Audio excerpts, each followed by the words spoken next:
Chapter 644, Naraka, Blue Valley Ruins. After Eric and the American military worked together, Naraka ushered in a period of peace. Following that, the problem of technological development was put on the table. The main problem was how to catch up and surpass the original server. That was the key to development. At this time, Eric, one of the leaders in the technological development field of Naraka, proposed the idea of building a superweapon. In Eric's vision, he did not expect this type of weapon to be able to kill gods, but the starting point must be able to shake demigod powerhouses. Even Ye Feng, who could kill demigod powerhouses. Regarding this, Eric proposed a few plans in the subsequent discussion with the American military. However, these plans were opposed by a large number of researchers in the meeting. In the eyes of these researchers, Eric's idea was too far-sighted. The research and development of superweapons was inevitable in the future development of Naraka, but definitely not now. This was because the most important factor of this type of weapon of mass destruction was whether it could hit the target accurately. If it could not hit the target area accurately, it would be a pure waste of resources. To support accuracy, a complete satellite positioning system was needed. This was not something that could be solved by simply launching a satellite. It required dozens of satellites to provide positioning support at the same time. This was too difficult for the current Naraka server to achieve. It was not that they did not have the ability to build positioning satellites, but they did not have the ability to protect these positioning satellites. If they launched another one after it was destroyed, it would undoubtedly waste a large number of precious resources. This was very disadvantageous to the early stage of development. Therefore, the view of the researchers in the meeting was to give up on the creation of superweapons and continue to focus on the improvement and strengthening of mechas. Regarding this, Eric argued for what was right and proposed a few benefits of having superweapons. For example, superweapons could help them speed up the process of occupying Blue Valley Ruins. Superweapons could also allow them to challenge the powerful monsters in Naraka that were difficult to defeat and obtain higher profits. It could completely make up for the problem of satellite damage. After Eric expressed his opinion, there was still a large number of researchers in the meeting who opposed it. However, there were also a few who chose to agree. This made Eric very angry. His original idea was to let the American military share the cost of developing superweapons after this plan was approved in the meeting. However, a large number of researchers were standing against the other party. It was obvious that the superweapon plan could not be approved. At this moment, Eric had the urge to explode the heads of all those who opposed it. A bunch of short-sighted people who only knew how to do scientific research and didn't have any foresight. Just as Eric was cursing his heart, the ground suddenly began to shake. Then, shouts could be heard in the live chat channel. "Attention everyone, the demonic storm dragon tide is coming." Hearing this, all the researchers' faces changed. Eric's face also had a serious expression. The camp they were in was built by him and the U.S. military. His subsequent plan was to use this place as a starting point and slowly take over the entire Blue Valley Ruins. However, he did not expect that the camp would encounter a terrifying beast tide not long after it was built. This was definitely not a small matter, because this camp might not be able to survive the beast tide. At this moment, everyone present had a worried look on their faces. "Stop discussing. Let's make a decision after we repel this wave of beasts," Eric said, then turned around and walked out of the makeshift conference room. He began to gather the players of the Blacklight organization to prepare for the battle against the beast tide. As time passed, the ground shook more and more violently. At this time, the players in the camp were ready for battle. In fact, this wasn't the first time the Naraka players had fought against the beast tide. However, there had been no record of victory so far. This was because wherever the ferocious beast tide went, the players' defenses would be easily broken through like paper. Therefore, when faced with a beast tide, the Naraka players would usually choose to retreat and not fight it head-on. However, this time was different. This was because the area they were currently in was the center of the Blue Valley Ruins, the new camp jointly built by Eric and the U.S. military. Even a day ago, they had planned to use this camp as a starting point and begin to nibble away at the entire Blue Valley ruins bit by bit, firmly holding it in their hands. Therefore, when the beast tide arrived this time, neither Eric nor the players of the U.S. military had any intention of retreating. They planned to defend this place to the death. As a reconnaissance drone transmitted the location of the beast tide, the battle immediately began. The commanding personnel on the scene immediately reported the specific location of the beast tide based on the information provided by the drone and shouted, "Open fire!" The scene was instantly filled with smoke and dust. Missiles with flaming tails rose into the sky, heading toward the target point. In the distance, countless huge groups of demonic storm dragons were rushing toward the players' new camp. At this time, when they came into contact with the oncoming missiles, a large number of demonic storm dragons in the front row were instantly blown to the ground. Roar! Faced with the attack, countless demonic storm dragons raised their heads and roared, spitting out rays from their mouths. As the group of demonic storm dragons turned their heads, the rays from their mouths became the best missile interception system. Wherever they went, countless missiles exploded in the air. Although there were some that slipped through the net and fell, such an attack did not have much of an impact on the group of demonic storm dragons. Many of the demonic storm dragons that had fallen to the ground quickly got up and once again rushed toward the players' camp. Seeing this scene through the images transmitted by the drone, the commanding officer of the camp was shocked. Although he knew that creatures like the demonic storm dragons had extremely strong bodies, he did not expect them to easily withstand a round of missiles. They even withstood the explosion head-on without many injuries on the surface of their bodies. All close combat mechas prepare to defend. The rest of the rechargeable mechas, at 11 o'clock, 1,253 meters in front, adjust the muzzles and start bombing. As the commanding officer roared, countless close combat mechas walked out of the camp and formed a barrier in front of the camp. Standing behind them were auxiliary mechas that could provide battlefield repairs and supplies. Position 1,000 meters, continue bombing. The commanding officer relied on the images transmitted by the drone to accurately report the location and start bombing. What the players had to do was adjust the parameters on the mecha's panels and fire according to the commanding officer's commands. This kind of combat method was extremely convenient, and it had great lethality. It had been very effective in the past. However, it was clearly not suitable for this time. Looking at the demonic storm dragons that had been blown to the ground but were still able to stand up tenaciously, both the commanding officer and the players could not help but feel agitated. All lightsaber mechas, block. Rechargeable mechas, change to burst fire. As the group of demonic storm dragons approached, the commanding officer gave the order for close combat. As soon as he finished speaking, all the players operating the rechargeable mechas put away their hand cannons and took out their sniper rifles or rechargeable laser guns. They started shooting at the demonic storm dragons. However, what made the players despair was that the demonic storm dragons had extremely strong defense. The burst fire with high damage couldn't kill them easily. On the contrary, their injuries made them even more ferocious. Many of the lightsaber mechas that came into contact with the demonic storm dragons collapsed within a short period of time. The entire group of demonic storm dragons advanced forward with an unstoppable momentum. Seeing this, the commanding officer had a helpless look on his face. He knew that they might not be able to protect the camp this time.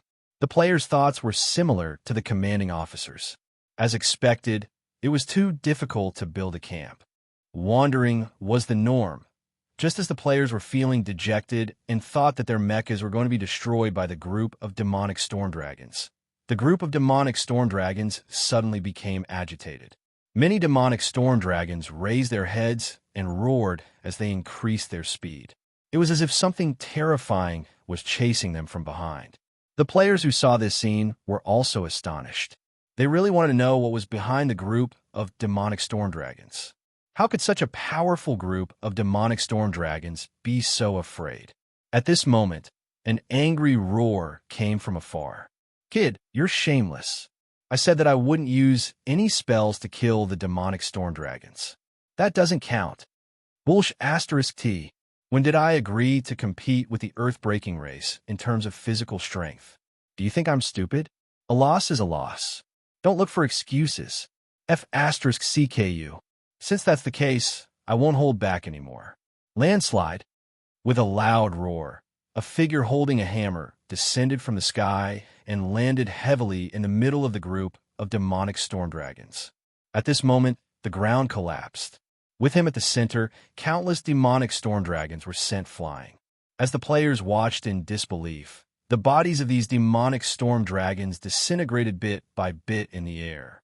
They turned into a bloody mist that rained down. 10,000 miles of ice. At this moment, another voice was heard. Then, a resplendent blue light appeared in the distance. At this moment, snow started falling from the sky, and the snow was getting heavier. The area where the group of demonic storm dragons was located turned into a world of ice and snow. Layers of ice spread rapidly from afar. Countless demonic storm dragons that were running wildly were powerless to resist when they came into contact with the ice. They were turned into ice sculptures. You're shameless. Seeing that the group of demonic storm dragons was annihilated, Lai Shan stomped his feet angrily and shattered all the ice sculptures around him. Then, he turned his head and looked at the figure that was drifting over from afar.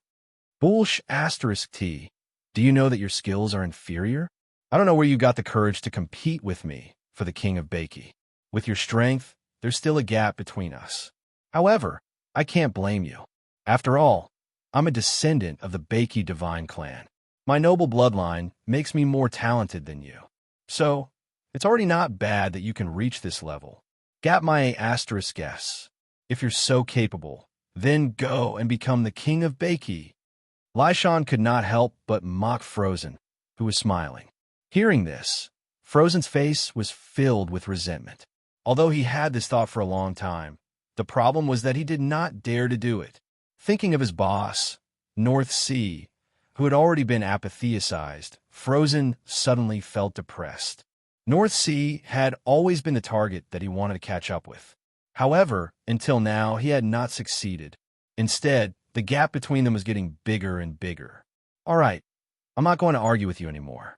Hurry up and bring a few back. Let's have a big fire and barbecue them. I haven't eaten in a long time. Frozen waved his hand disinterestedly. Lai Shan did not answer. Instead, he suddenly pointed his finger at the Naraka server players in front of the camp. Frozen kid, what kind of species is that? Its body is glowing. I've never seen it before.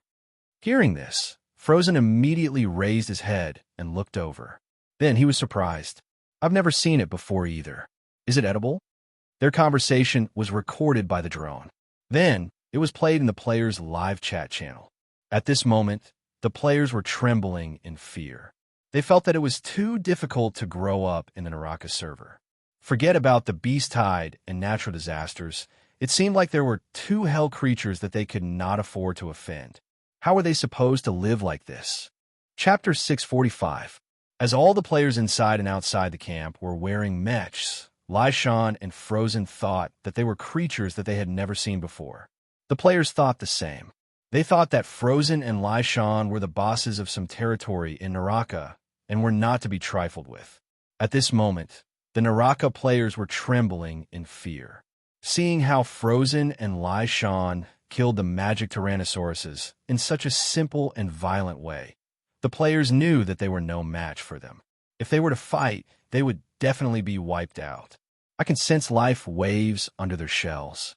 They should be shellfish creatures that can be eaten after being peeled off. Lai Shan suddenly said. When Frozen heard this, he nodded. Shall we capture some and bring them back? Yes, let's capture some and have a taste of every creature. Lai Shan nodded immediately. Lu Wu was paying close attention to what was happening in Naraka. Lu Wu was very happy to see that the internal strife in Naraka had finally ended and they were ready to build a new camp. This meant that the players were ready to wipe out all the forces in the Blue Valley ruins. Work could bring in a lot of soul coins. However, when he saw the magic Tyrannosauruses attacking, Lu Wu felt that the time might have to be delayed. According to the artifact's detection, the weakest of the magic Tyrannosauruses was at least at the Ghost Supreme realm. Almost half of the magic Tyrannosauruses had even reached the Ghost King realm. If it was the original server, it would not be a problem if faced the magic Tyrannosauruses. This was because most of the original server's players had reached the Ghost Supreme realm, and there were many Ghost General realm players. Some of the wall-level players had even reached the Ghost King realm. Players like Hu He, Nie Feng, and Yuan Fong could not be measured by their realm. However, the Naraka server did not have any bright spots in terms of high-end combat power. The Naraka server's specialty was that it was extremely outstanding in terms of group and area attacks. For example, during the cross-border war, the technology side had an obvious advantage. If it was not for Nie Feng, the Naraka server would have obtained more points than the original server. In other words, when the Naraka server attacked forces that were weaker than them, they would basically crush them in a crushing manner. However, when facing high-end combat power, their shortcomings were revealed. When facing one of the most terrifying groups of creatures in the Blue Valley ruins, the magic Tyrannosauruses, their area attacks were barely effective. Although the sniper rifle of the rechargeable mecha could kill the magic Tyrannosaurus, there weren't many Ghost General mechas at this stage. It was easy to imagine how difficult it would be to kill the magic Tyrannosaurus, which was stronger. Therefore, when he saw the magic Tyrannosaurus attacking, Lu Wu felt that the Naraka players would have to continue wandering. However, the appearance of an old acquaintance at this moment made Lu Wu very surprised. Lu Wu was very familiar with Bing Feng and Lai Shan. Although they did not know Lu Wu, he had always treated them as his own people. As a descendant of the Beiki divine tribe, Frozen could even be considered a descendant of his previous life. Dark North had led them to escape to the infernal realm in order to take the blame for him. He had always remembered this kindness. It had been 2 years. Lu was very happy to see them alive and well. At the very least, this proved that the Heaven Realm had not been able to do anything to them in these 2 years of pursuit. However, when he heard that Frozen and Lai Shan wanted to eat the players, Lu Wu's face darkened. Look, this is something that a human can say. Seeing that Frozen and Lai Shan were about to attack, Lu Wu could not hold it in any longer. He immediately projected himself into the Blue Valley ruins, right in front of Icebound and Crack Mountain. As his blurred figure appeared, Lai Shan and Frozen were shocked. They immediately looked at Lu Wu with vigilance. Lai Shan, what is this? I've never seen it before. How the hell would I know what it is? I've never seen it before. That's true. You and I are both from Beiki. You probably haven't seen something that I haven't seen before. Lu Wu was speechless. Lu Wu, who wanted to say something, suddenly did not know what to say. He felt that the two people in front of him were like retards. It does have the characteristics of our Beiki. At this moment, Lu Wu thought of another idiot, the first king of Beiki, Dark North. He was already so old, but he still played tricks on Gu Yu and Sun Qi. He used his actions to prove the saying, if the upper beam is not straight, the lower beam will be crooked. The subordinates that he brought with him were the same. Following this train of thought, Lu Wu's expression suddenly froze. That's not right. Wasn't the upper beam my previous life? Lu Wu was speechless. Who are you? Frozen looked at Lu Wu cautiously and asked. Although their strength had reached the demigod level, in the land of Naraka, there were demigods and even gods. However, in the land of Naraka, there were people in the demigod realm and even the god realm. Therefore, Frozen chose to be cautious when he could not detect Lu Wu's vital signs. Me? I know Dark North, Lu Wu said with a smile. Hearing this, Frozen and Lai Shan were shocked. You know our boss? Frozen asked immediately. Not only do I know your boss, but I also know both of you. You're Frozen, and he's Lai Shan. Lu Wu pointed at Frozen and Lai Shan as he spoke. Lai Shan and Frozen were dumbfounded when they heard this. They were sure that they had never seen this person before. They had never been to the land of Naraka before they fled. However, this person said that he knew them and even called out their names. It was a little unbelievable. Mind reading? Frozen asked suspiciously. The soul inspecting technique of the Soul Tribe. Lai Shan asked as he stared at Lu Wu's blurry figure. Bring me to Dark North. Let's have a chat. You'll know when the time comes. Lu Wu continued after some thought. That's impossible. I suspect that you're a spy planted here by the Heaven Realm. You don't look like a good person. If you have the guts, show yourself. Otherwise, we'll bring you to our boss. That's impossible. Frozen rejected immediately. Lu Wu shook his head helplessly. It's impossible to see my real body. However, I really do have a great relationship with you. I want to see Dark North right now, because I have something important to discuss. I think you're becoming more and more like a spy from the Heaven Realm. Are you trying to find out where my boss is now and report it to the Heaven Realm in exchange for a reward? Lai Shan clenched his fist as he spoke, and a sinister smile appeared on his face. Lai Shan, I have the same idea as you. Frozen looked at Lu Wu with hostility in his eyes. Seeing that Frozen and Lai Shan were about to fight, Lu Wu felt helpless and thought about how to explain himself. At this moment, Lil Bei Li's voice rang in his mind. Transform your projection into the Bailey goddess and scare them to death. Make them kneel down and acknowledge you as their ancestor. Then, I'll bring you to see the old man. Lu Wu was speechless. Shut up. Don't talk. Lu Wu said angrily. I'm asking you to transform. Not you're really the Bailey goddess. You don't even dare to cross-dress. What's there to talk about?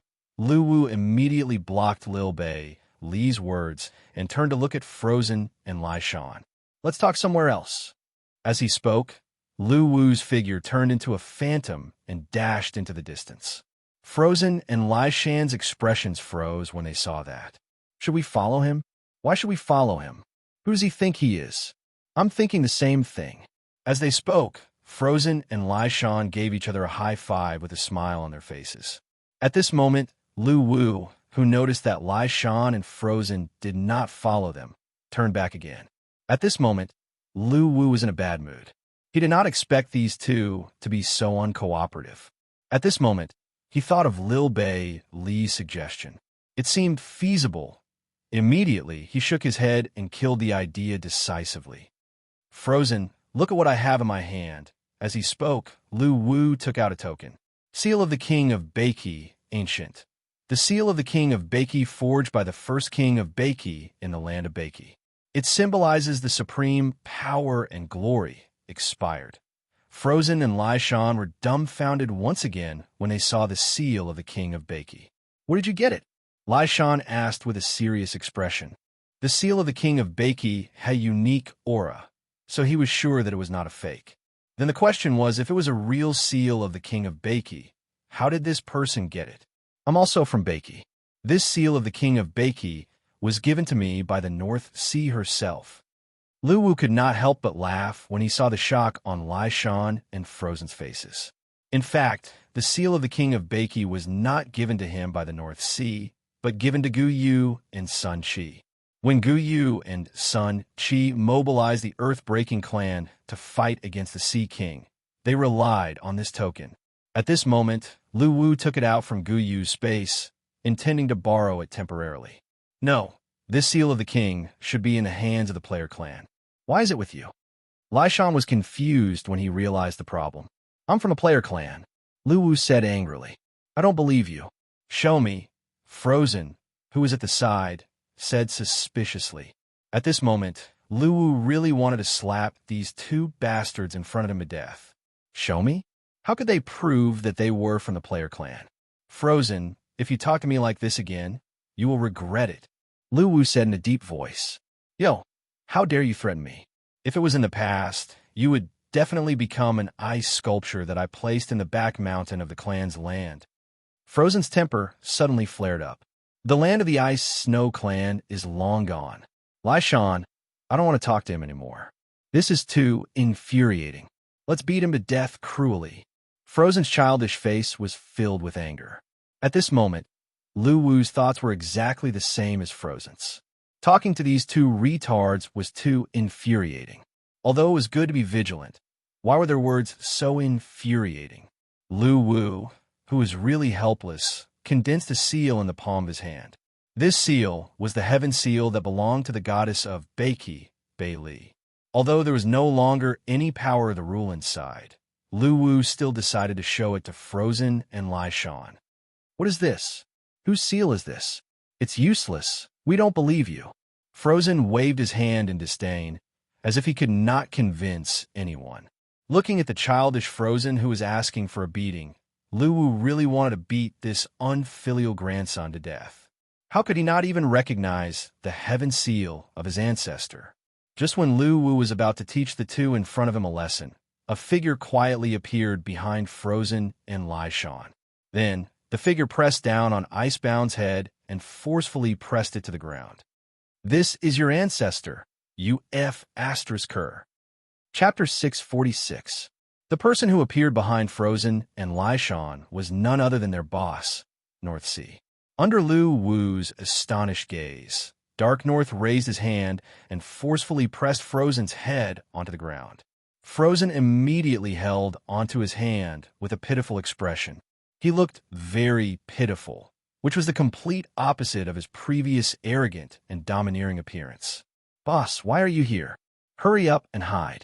This guy is most likely a spy from the heavenly realm," Lyshawn whispered.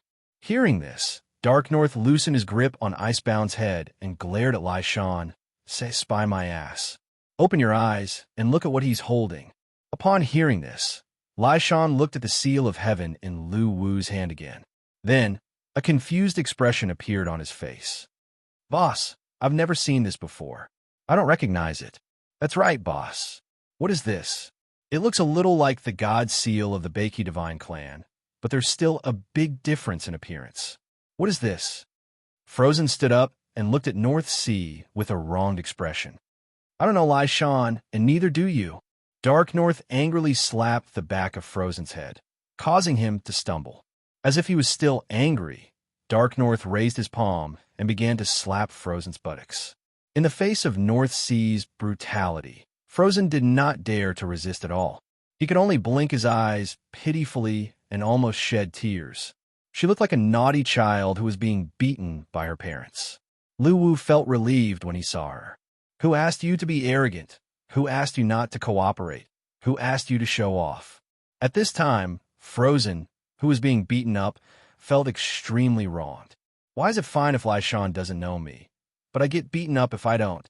How can the boss be so biased?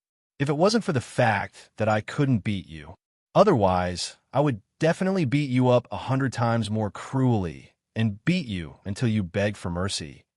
After beating him up for a while, Dark North felt that it was enough. He raised his head and looked at Lu Wu. "Let's talk somewhere else." Upon hearing that, Lu Wu put away the heaven seal in his hand. "All right." Following which, the four of them transformed into phantoms and vanished, leaving behind the Hell's players, who were still in a daze and trembling in fear. Although they did not understand what was going on, they felt that their camp was safe. Following Dark North, they crossed mountains and rivers along the way. The four of them arrived in front of a volcano. At this time, North Sea jumped into the crater, and Frozen and Lyshawn immediately followed. Seeing this, Lu Wu leaped into the volcano as well. As they descended, the scenery around them changed. Although lava was flowing, there was no heat at all. When he landed, Lu Wu realized that it was all an illusion. The volcano was already covered by a layer of ice. Underneath, it was a world of ice and snow with a village inside. Under North Sea's lead, Lu Wu walked into the village. He was surprised to find that the people of the Ice and Snow clan, the Earth-breaking clan, and the others who had left with North Sea and the others were all living here. "Have you been hiding here all this while?" Lu Wu asked curiously as he looked at North Sea, who was walking in front of them. "No. For safety's sake, we moved to another place regularly. We only came here recently." Dark North turned to look at Lu Wu and said, "Thank you for your hard work. I chose it myself. Don't feel burdened. I will walk this path no matter what. At least, this is the path I believe to be the strongest." Dark North shook his head and smiled. "Boss, who is he? He used to work in Bakey? Why don't I know him?" Frozen asked curiously. Upon hearing that, Dark North raised his head and slapped Frozen to the ground. "What do you mean by working in Bakey? Be more polite with your words." Frozen nodded, feeling wronged. In his heart, he kept cursing Dark North, the old bastard. After walking for a while, Lu Wu followed Dark North to the innermost area of the village. In a moment, they were in front of a stone wall that was covered with runes. Through the analysis of the artifact, Lu Wu found that the function of these rune formations was to block detection and perception. Seeing this, Lu Wu was speechless. At this moment, Dark North stood still and turned to look at Lu Wu. He said, "Can you tell me why you are here this time? It's just a coincidence.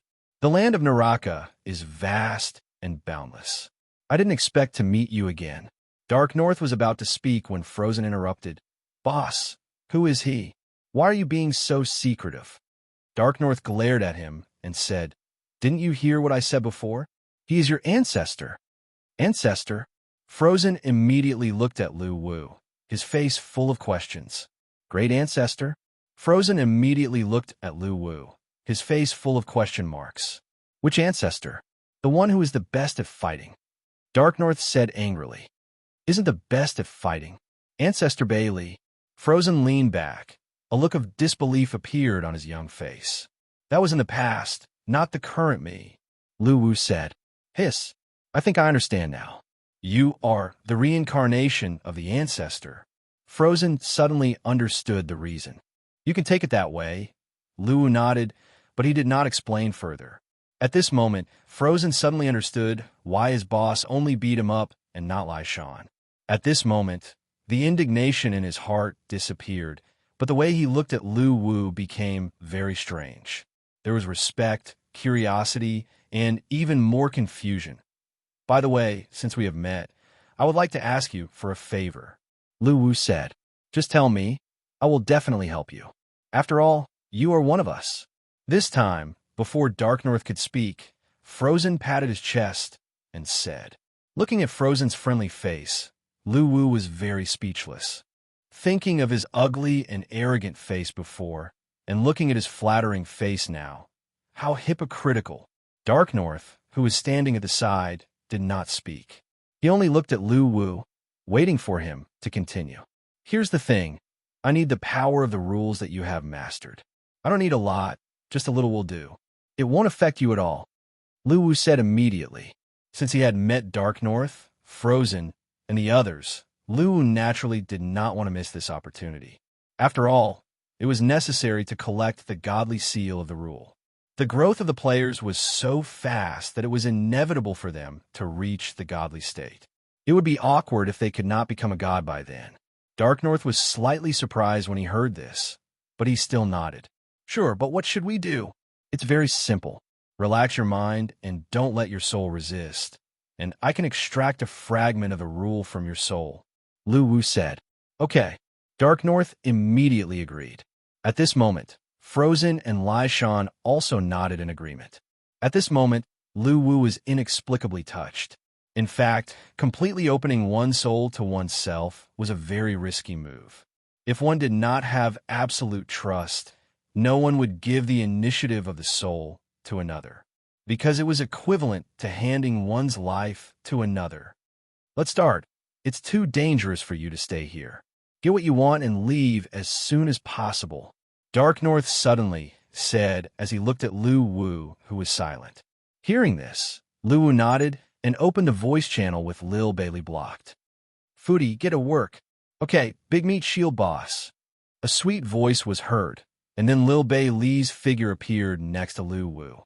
After the illusory figure appeared, Lil Bailey looked at Dark North and said, "Old man, long time no see. Now surrender and be a good boy for the operation." Dark North was stunned when he saw Lil Bailey.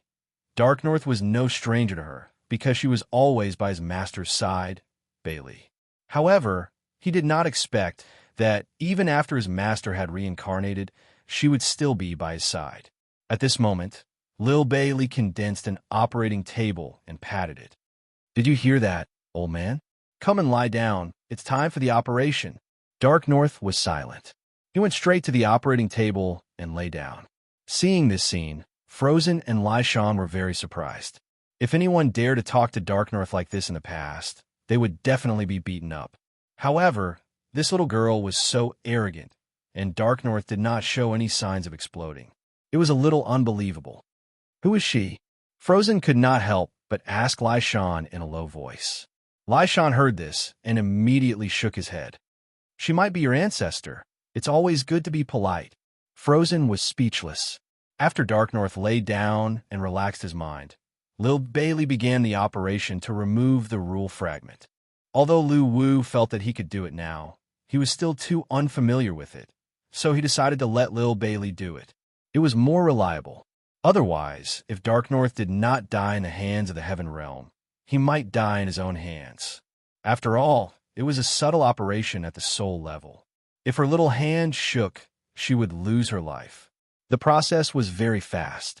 In less than half an hour, Lil Bailey had removed a small piece of the rule fragment from Dark North's soul.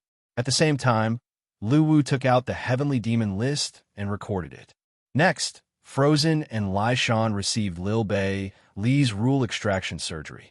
After that, Dark North called Big Fire, who was in the village, over and also received Lil Bailey's surgery. After everything was done, Lu Wu looked happy. This time, he collected a total of 13 rule powers. They were Frozen's Ice Rule, Lai Shan's Earth Rule, Big Fire's Fire Rule, and Dark North's Fighting Will Rule, Violence Rule, Fist Rule, and so on. At this moment, Lu Wu felt that he had become stronger. At least after the activation of the God Mode, the choices of the players would also become more diverse. After everything was done, Lu Wu put away the Heavenly Demon Record. After hesitating for a while, he looked at Dark North and said, "Actually, you don't have to run anymore. I have a way to protect you now." Dark North heard this and immediately shook his head. "Although I don't know what your way is, if you want to hide in one place forever, then forget it. The path that I'm taking is only the beginning of killing gods. As my strength increases in the future, I will inevitably continue to kill gods and plunder the divine fire. Hiding now is only temporary. Sooner or later, I will declare war on the heavenly realm again. Old man, you're promising. I have high hopes for you." Lil Bailey cupped his fists and said with admiration. Dark North heard this and rolled his eyes, but did not say anything. Everyone had their own ambitions. Since Dark North had his own ideas, Lu Wu temporarily dismissed the idea of pulling him into the artifact space. Then, Lu Wu took out a coin that was condensed from 100 million soul coins from the channel and tossed it to Dark North. "This is for you. It will be very helpful for your cultivation." Dark North reached out and took the coin with a puzzled expression. However, when he felt the majestic waves of soul power in the coin, he immediately understood what Lu Wu meant. Just like what Lu Wu said, if he absorbed all the soul power inside, it would indeed be very helpful for his cultivation. "Thank you very much."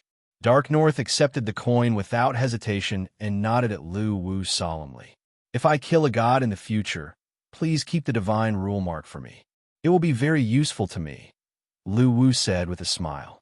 Dark North nodded and was about to speak when Frozen looked at Lu Wu eagerly and said, "Great Ancestor, I want it too.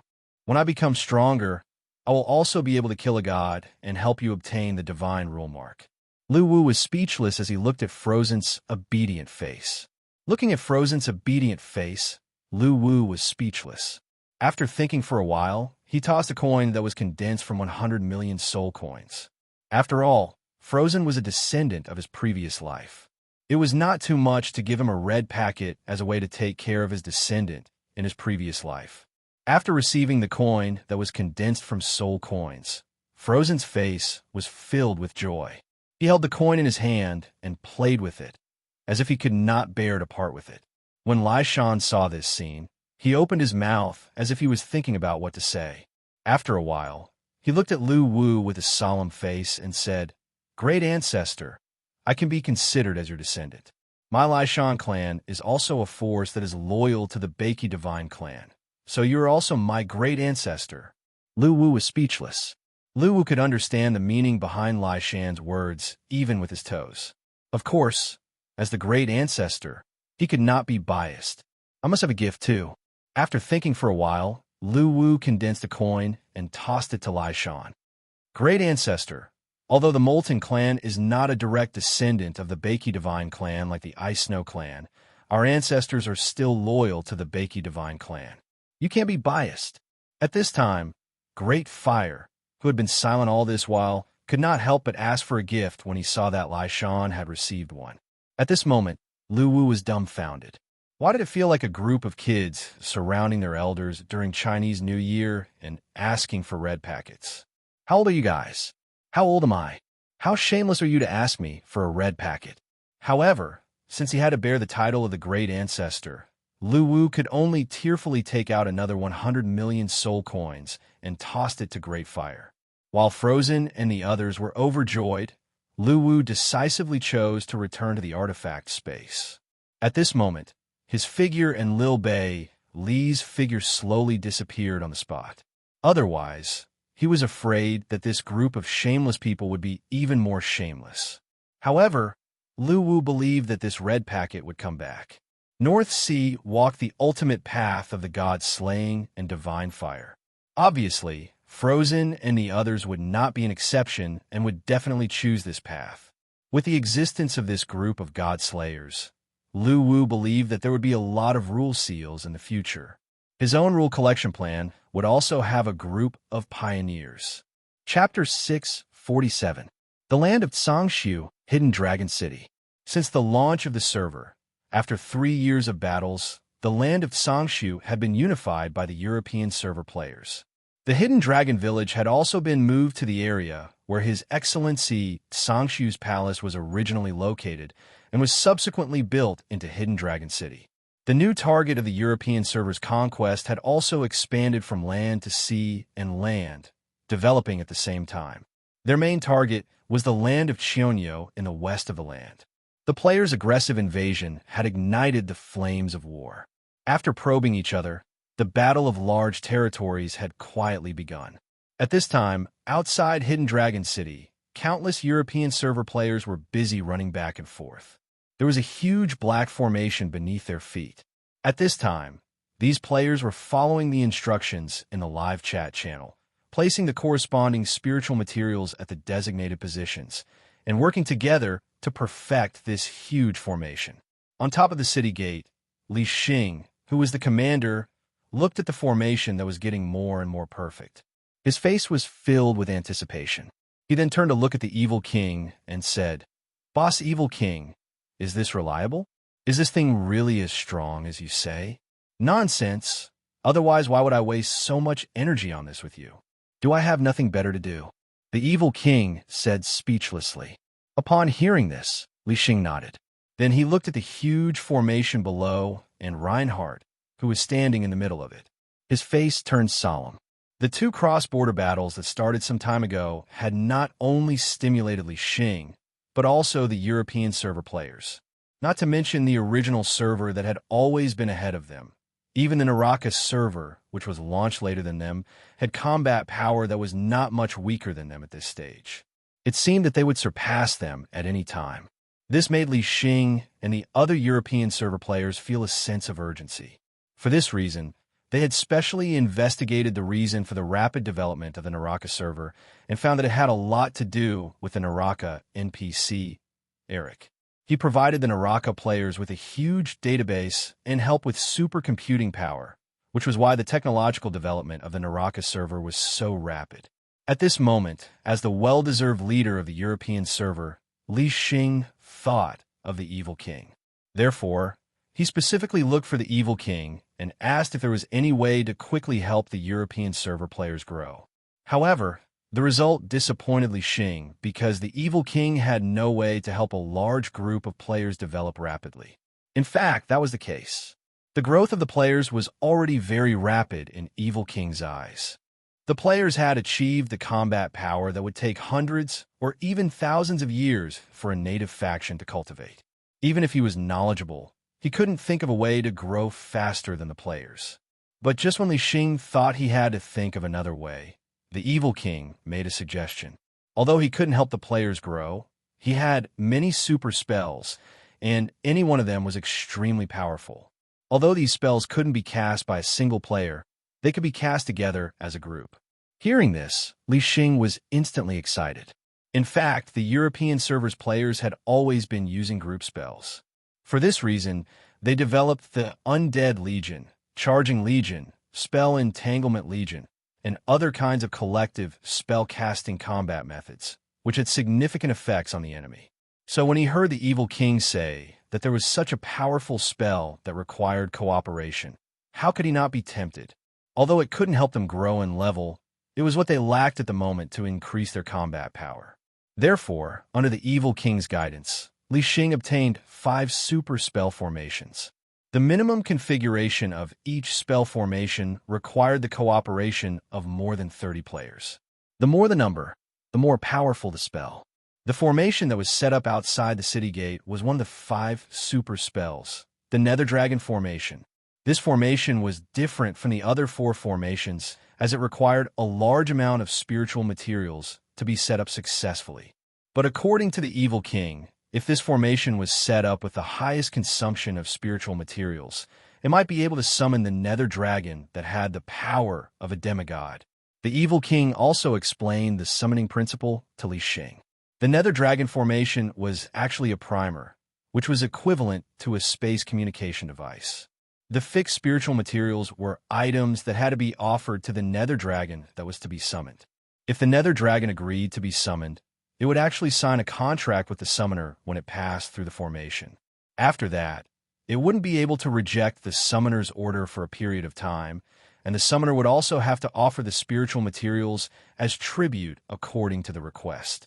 Under the witness of the 6 realms of reincarnation, any party that violated the contract would be punished. However, if the Nether Dragon refused to be summoned, then the spiritual materials of the formation would not be consumed at all. Since the Nether Dragon did not sign a contract with the summoner, the spiritual materials wouldn't be offered as a sacrifice. Li Xing wasn't surprised by the evil king's explanation of the Nether Dragon. Although it was a game, it had always been one of the characteristics of Battle Royale that the details were done perfectly. If it were any other game, a summoning would be a summoning without any explanation. However, after playing Battle Royale for 3 years, Li Xing took the initiative to learn and wouldn't treat it like an ordinary game. This was because knowledge in this area might be useful in other aspects of the game. As someone who wanted to play Battle Royale for the rest of his life, it would always be beneficial for him to learn more about this world. There was a reason why he spent so much money to set up the Nether Dragon formation. Naturally, he wasn't like Nief Feng, who sometimes spent a lot of soul coins just to conduct an experiment. This time, the Nether Dragon formation was specially prepared for Reinhardt. As the number 1 tank in the European server and also the top-ranking super tank knight in the entire server, Reinhardt's combat power was divided into 2 parts. One part came from the mount, while the other came from himself. When combined, he could unleash a combat power that was not equal to 2. Perhaps it was due to the restrictions of the environment in the land of Sangshu. There weren't any powerful mounts that Reinhardt could sign a contract with. This caused Reinhardt to be unable to unleash the power of a Dark Knight to the fullest, even though he had a strong inheritance. In fact, the most suitable mount for a knight was usually a flying mount. However, it couldn't be an ordinary flying mount. It had to be an all-round mount that could fight on the sea, land, and air without any hindrance. Among them, a flying dragon mount was also one of Reinhardt's first choices. However, the problem was that such creatures didn't exist in the land of Sangshu. This also caused Reinhardt to be very envious of Yishui from the original server because he had a fire dragon as a pet.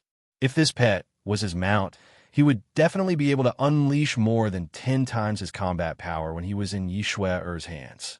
However, all of this was just wishful thinking. First of all, the pet could not be sold. Even if it could be traded, Yishui, who was not short of money, would definitely not choose to sell it to him.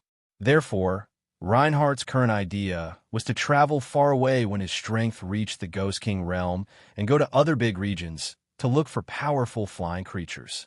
However, this dream was about to be realized in advance. This was because this time, Li Xing had prepared for a long time to create this huge formation to help him obtain an ideal mount. As long as he succeeded, his strength would be greatly improved. A demigod mount would also allow him to become the number 1 player in the entire server in a short period of time.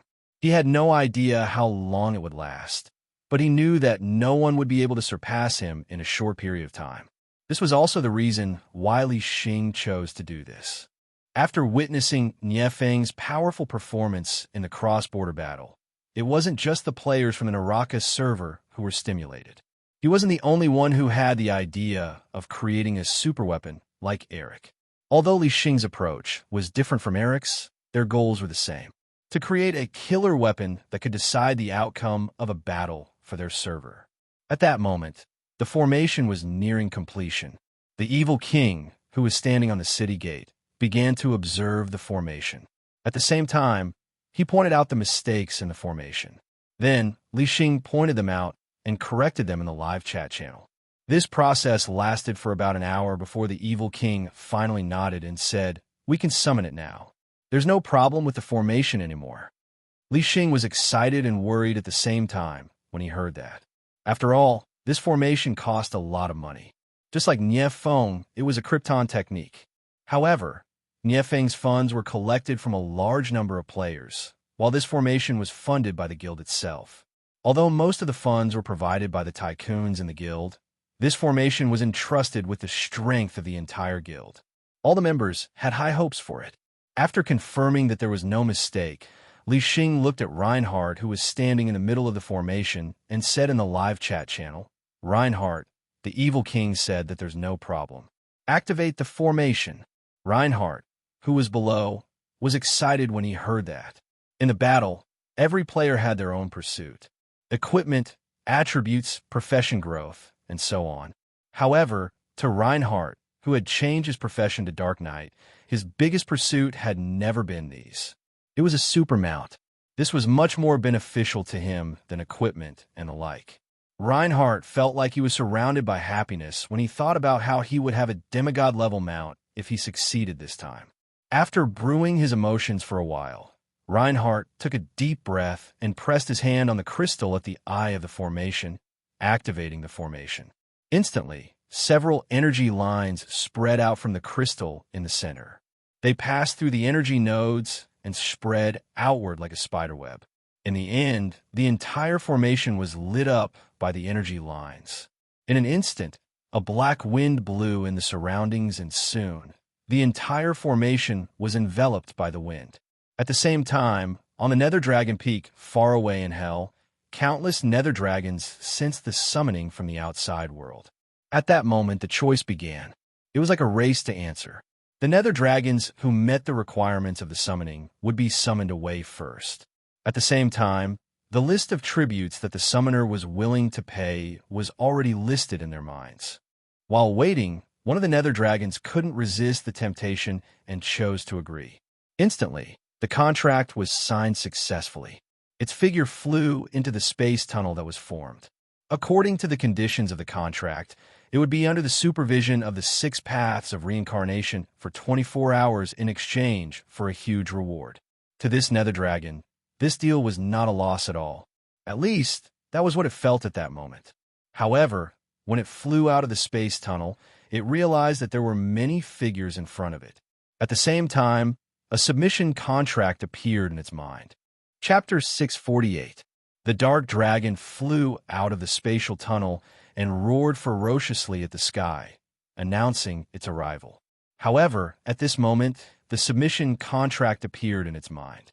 At this moment, the Dark Dragon seemed to be in disbelief. It turned to look at Reinhardt, who was standing beside it.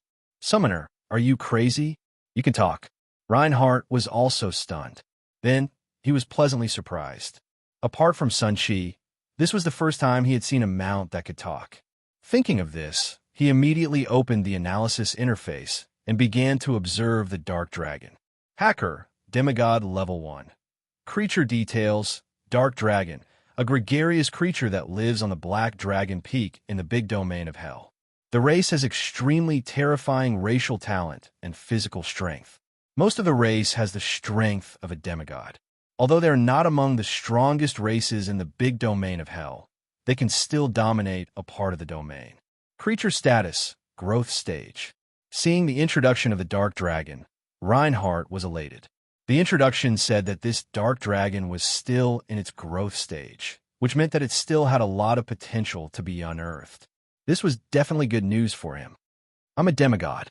Why can't I speak?" Hacker said arrogantly. "Then cut the crap. Let's quickly sign the contract.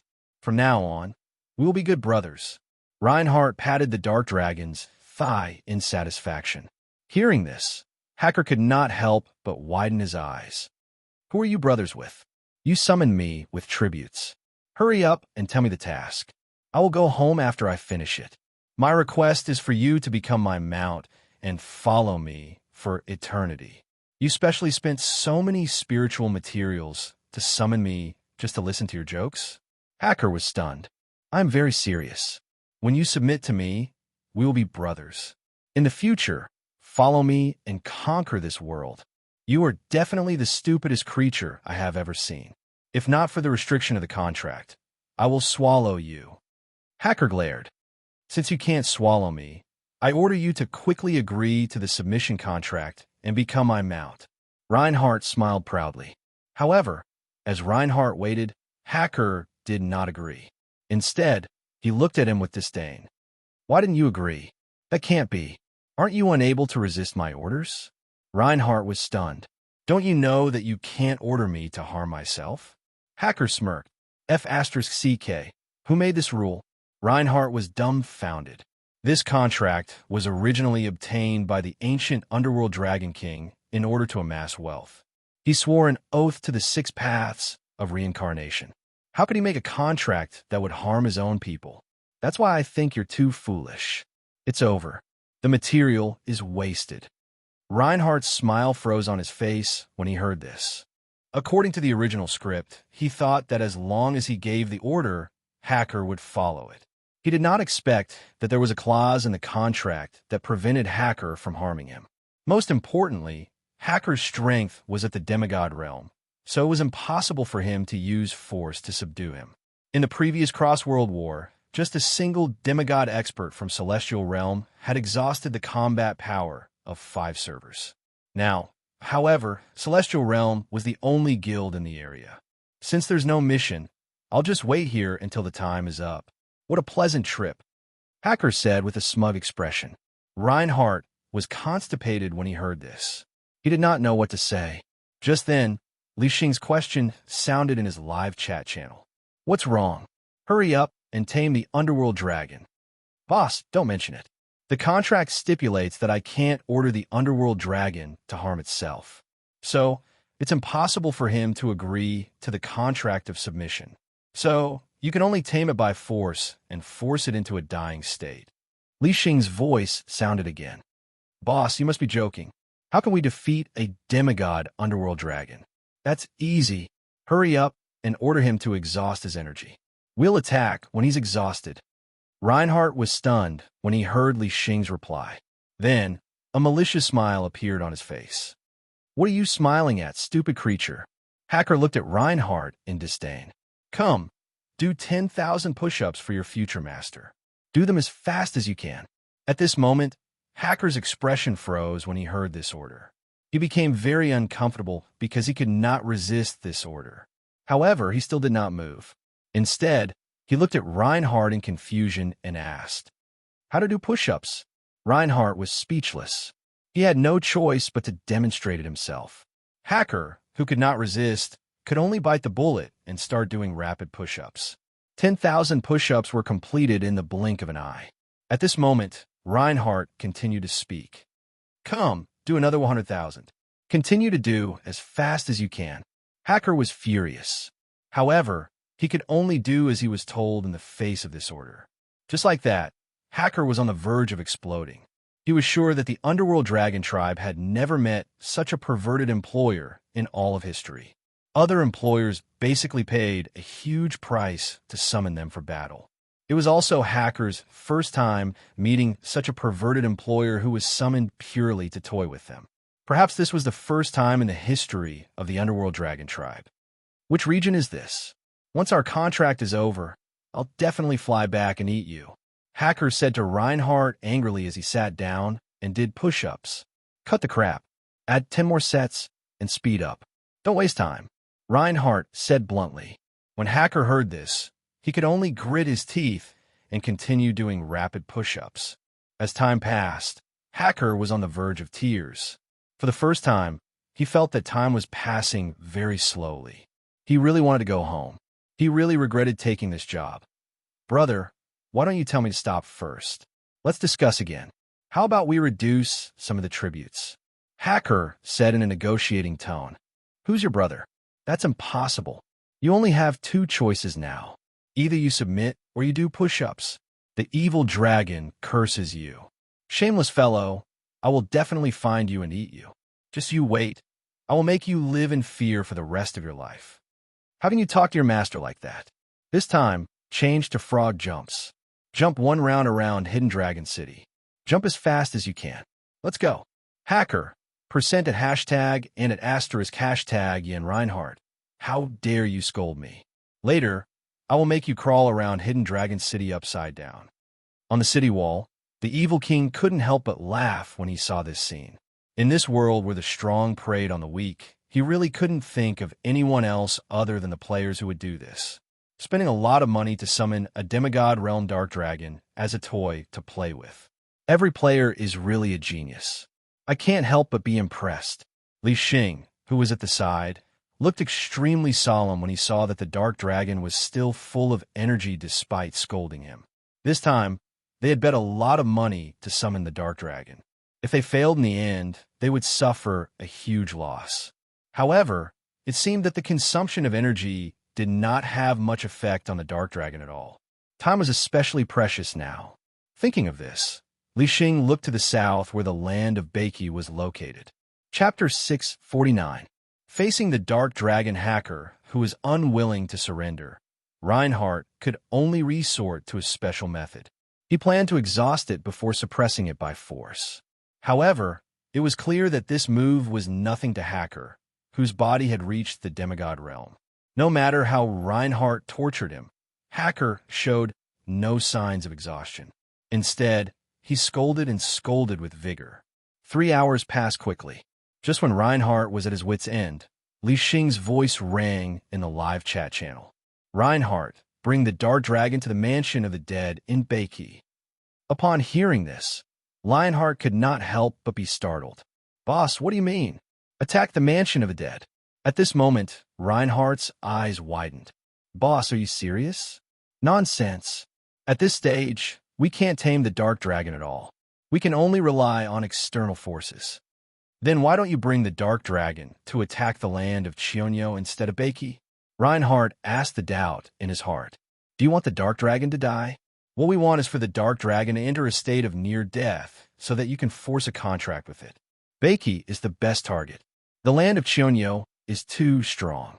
The dark dragon might not be able to come back if you bring it there. Li Xing's annoyed voice rang in the live chat channel. After understanding the reason, Reinhardt's face revealed a malicious smile. The relationship between the major servers had always been competitive. As old neighbors who had lived with the original server for 3 years, they often fought with the original server in the border area. But all this while, the middle server had always been the one suppressing them in every aspect. Reinhardt was like the other European server players. He had been suppressing his anger and always wanted to return it one day. This time, it was a great opportunity for him. At this stage, the original server's combat power was average. None of the ghost commanders could compete with demigods. Hacker was enough to deal with all of Beiki's combat power. Thinking of this, Reinhardt looked at Hacker who was leaping over and said, "Stop." Hacker's face showed a look of relief. Although he was not tired, he slumped on the ground in relief. He looked at Reinhardt with a dispirited expression and said, "Are you done playing? But it's useless. I'll come looking for you when I get back, because if I don't eat you, I won't be able to vent my hatred, unless the tributes are doubled." Hacker added in the end, "What are you thinking of? Continue frog jumping and head south this time." Reinhardt summoned his Earth Dragon mount and sat on it. Hacker, percent at hashtag, asterisk at, you're insulting your future master again. Stand upside down and sprint. Our destination is the land of Beiki in the south. Kill. Then, 2 figures rushed toward Beiki. At the same time, Li Xing began to gather the guild members and march toward the direction of Beiki. Li Xing had his own reasons for attacking Beiki this time. With Hacker's strength, he would definitely be able to inflict heavy losses on the original server. When that happened, the original server definitely wouldn't be able to stop them from taking away the dying Hacker. This was also the reason why Li Xing had chosen the original server as his target. However, just to be on the safe side, he started contacting the guild leaders of the European server, hoping that they could take care of each other when the time came to prevent any accidents. However, what Li Xing didn't expect was that the guild leaders of the major guilds would have such a strong reaction. They all expressed that they wanted to use this opportunity to suppress the original server. Therefore, the major guilds of the European server also began to gather their guild members and prepare to set off for Beiki. Beiki, the Mansion of the Dead. At this time, the major guilds of the Mansion of the Dead were also hurriedly gathering their members and preparing for war. Since the two regions were connected, many original players often went to the land of Songshu. Therefore, they naturally received the news that the major guilds of the European server were gathering their members to head south. In response, the major guilds of the original server immediately prepared for battle. However, what puzzled the original players was where the courage of the European server came from to provoke them. This courage of striking a rock with an egg was laughable to the original players. After all, the overall strength of the two servers was different. At this stage, their combat power was not on the same level at all. At this time, the original players only knew that the European players were preparing to attack the Mansion of the Dead from the players in the land of Songshu. However, they didn't know about the Abyss Dragon Hacker. They thought that the European players were out of their minds and were courting death. Regarding this, the original players were extremely calm and prepared to teach the European server a lesson, to let them know that their father would always be their father. Just as the players were quickly gathering inside and outside the Mansion of the Dead, two figures crossed the border and quickly approached the Mansion of the Dead. Although he was crawling upside down, Hacker's speed was not inferior to Reinhardt's, who was riding a mount, by relying on his strong physical strength. Despicable fellow, what are you trying to do this time? Your future master wants to bring you to slaughter the city. Really? Hacker was confused. He didn't believe that Reinhardt would let him go to battle. Moreover, he had a bad feeling about this. Reinhardt didn't answer. Instead, he raised his spear and shouted excitedly, "Kill!" Hacker, who couldn't resist the order, could only continue to run upside down. As he moved forward, he left a trail of smoke behind him. As time passed, the outline of a city appeared in Hacker's sight after he had moved forward for a while. At this time, Reinhardt said to Hacker, "Do you see the city in front? Kill your way in and destroy it." Upon hearing this, the uneasiness on Hacker's face finally faded. His expression gradually turned ferocious as he felt that he was finally getting down to business. As for the strength of the city's defenses, Hacker wasn't worried at all. As a creature of the underworld, Hacker had always believed that the forces in the suburbs were weak. A demigod like him would be able to deal with them easily. As for the reason, it was very simple. It was because he knew that godly state experts couldn't live in the city. After reaching the godly state, they would choose to live in seclusion and wouldn't come into contact with the secular forces. Furthermore, the underworld dragon tribe rarely lost every time they attacked. All the summoners would only pay a huge price to summon the underworld dragon when they were sure that the underworld dragon they summoned could defeat their opponents. Otherwise, no one would do something that was bound to make a loss. As for summoning the underworld dragon to intentionally send it to its death just to obtain its body, that was even more impossible. This was because when the ancient underworld dragon king swore an oath to the 6 paths of reincarnation, he had stipulated that the total price of spiritual materials as tribute would definitely be higher than the value of the summoned underworld dragon's body. If they paid a huge price just to kill the underworld dragon and obtain its body, it would be a very unprofitable transaction. More importantly, even if the underworld dragon died, under the supervision of the 6 paths of reincarnation, the spiritual materials as tribute would still belong to the underworld dragon tribe. The summoner wouldn't be able to take back the spiritual materials just because the underworld dragon was dead. Therefore, under the combination of various factors, it was impossible for any force to summon the underworld dragon with ill intentions. This was because the one doing so would be themselves, not the summoned underworld dragon. This was also the reason why the underworld dragon tribe could accept the tribute calmly and agree to be summoned. However, Hacker seemed to be taking it for granted at this moment. What the forces in the underworld thought was completely different from what the players thought. Those who acted according to the rules were not worthy of being called players. This was because Reinhardt wanted Hacker to die this time, causing him to be on the brink of death under the concentrated fire of the Bakey players. As for the cost of the materials, this batch of materials was meant to be exchanged for this underworld dragon. It was impossible to make a loss, because as long as the taming was successful, this underworld dragon would be immortal and could be used repeatedly. How could it be a loss? Although the total cost of the summoning materials was more expensive than an underworld dragon, it was definitely not more expensive than an underworld dragon that could resurrect infinitely. At this time, the players standing on the gate of the Mansion of the Dead had also noticed a huge figure approaching from the north. However, what shocked the players in the Mansion of the Dead was that this creature's way of advancing was really unconventional. Crawling upside down. Who taught you this in the European server? At this time, Lu Chai, who was standing on the gate, looked at the approaching Hacker with a smile on his face. He could not help but laugh out loud. At this time, Yi Chun, who was standing beside Lu Chai, activated his eagle eye mode. His eyes were burning with flames, and the scenery in the distance instantly became clear. Pay attention. The person next to this creature is Reinhardt from the European server. Hearing these words, the expressions of the players on the city gates froze. As the #1 tank in the European server, they had heard of Reinhardt's name. When the conflict broke out between them and the European server in Bakey to fight for the right to kill Golden Glory, Reinhardt had displayed an extremely strong team combat ability. At that time, he separated Little Pomelo and Murphy with just one skill and successfully killed Murphy. It had truly shocked many players. Therefore, when they heard that the person approaching was Reinhardt, they immediately became serious. He's very strong, but no matter how strong he is, he can't compete with us. Let me shoot him down. As he spoke, the blue bracelet on Yi Chen's wrist began to glow and slowly transformed into a blue longbow formed by energy. As he pulled the bowstring, an energy arrow was formed. Seeing this scene, Lu Chai, Yi Shuer, and the others at the side looked helpless. There was only one thought in their mind. What a fool. They had a deep understanding of Yi Chen's shooting skills. Compared to him, close combat was more reliable. Just as they thought, the arrow missed its mark. Boom!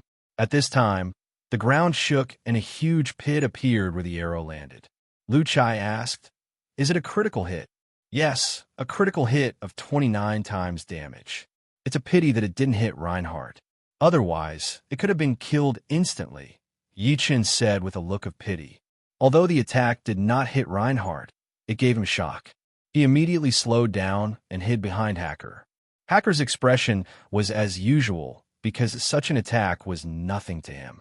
As they got closer to the Mansion of the Dead, Hacker's expression became more and more excited. In the Hell region, although the Nether Dragon clan was strong, they did not dare to kill to their heart's content. This was because there were many strong clans in the Hell region, and there were many forces that they did not dare to offend. However, Hacker felt that this was an opportunity. At the thought of destruction, Hacker's dragon blood boiled. He could not wait to wreak havoc. At this time, Yi Chun, who was standing on the Mansion of the Dead's gate, drew his bow for the second time and squinted at Hacker. However, he did not shoot this arrow. Instead, he waited for Hacker to step into the analysis range before opening the analysis panel to check the details of Hacker's panel. However, after seeing Hacker's analysis panel, the smile on Yi Chen's face froze. "Demigod? Brother, shoot. What are you waiting for?" At this time, Yi Shui looked at Yi Chun with dissatisfaction. F***CK run. This bastard brought a demigod creature. Hearing Yi Chen's angry roar, the smile on Lu Chai and the others' faces froze. Demigod? Where did the European server come from? At this time, Reinhardt's angry roar came from afar. He raised the spear in his hand high and pointed it at the Mansion of the Dead's gate. "Hacker, ram your way in. Roar." Along with the dragon's roar, Hacker put down his hind legs that were hanging in the air with a ferocious look on his face. Then, using the ground as a springboard, he slammed into the city gate. What the F asterisk CK? Seeing this, Lu Chai and the others decisively chose to jump off the city gate. Boom! With a loud noise, the city gate began to collapse and debris flew everywhere. At this moment, Lu Chai and the others cursed in their hearts. Chapter 650. Actually, before the arrival of the European server players, the Beiki players had already considered where the European server's confidence came from. However, they never expected the European server to have a demigod-level creature. It could be said that Hacker's appearance caught all the players off guard. After Hacker smashed the city gate, the well-prepared players in the city acted decisively, even though they were surprised. Countless spells surged toward Hacker. However, Hacker stood up straight and let out a dragon roar.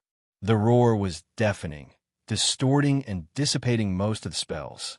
The spells that missed the surface of his body did not cause him any harm.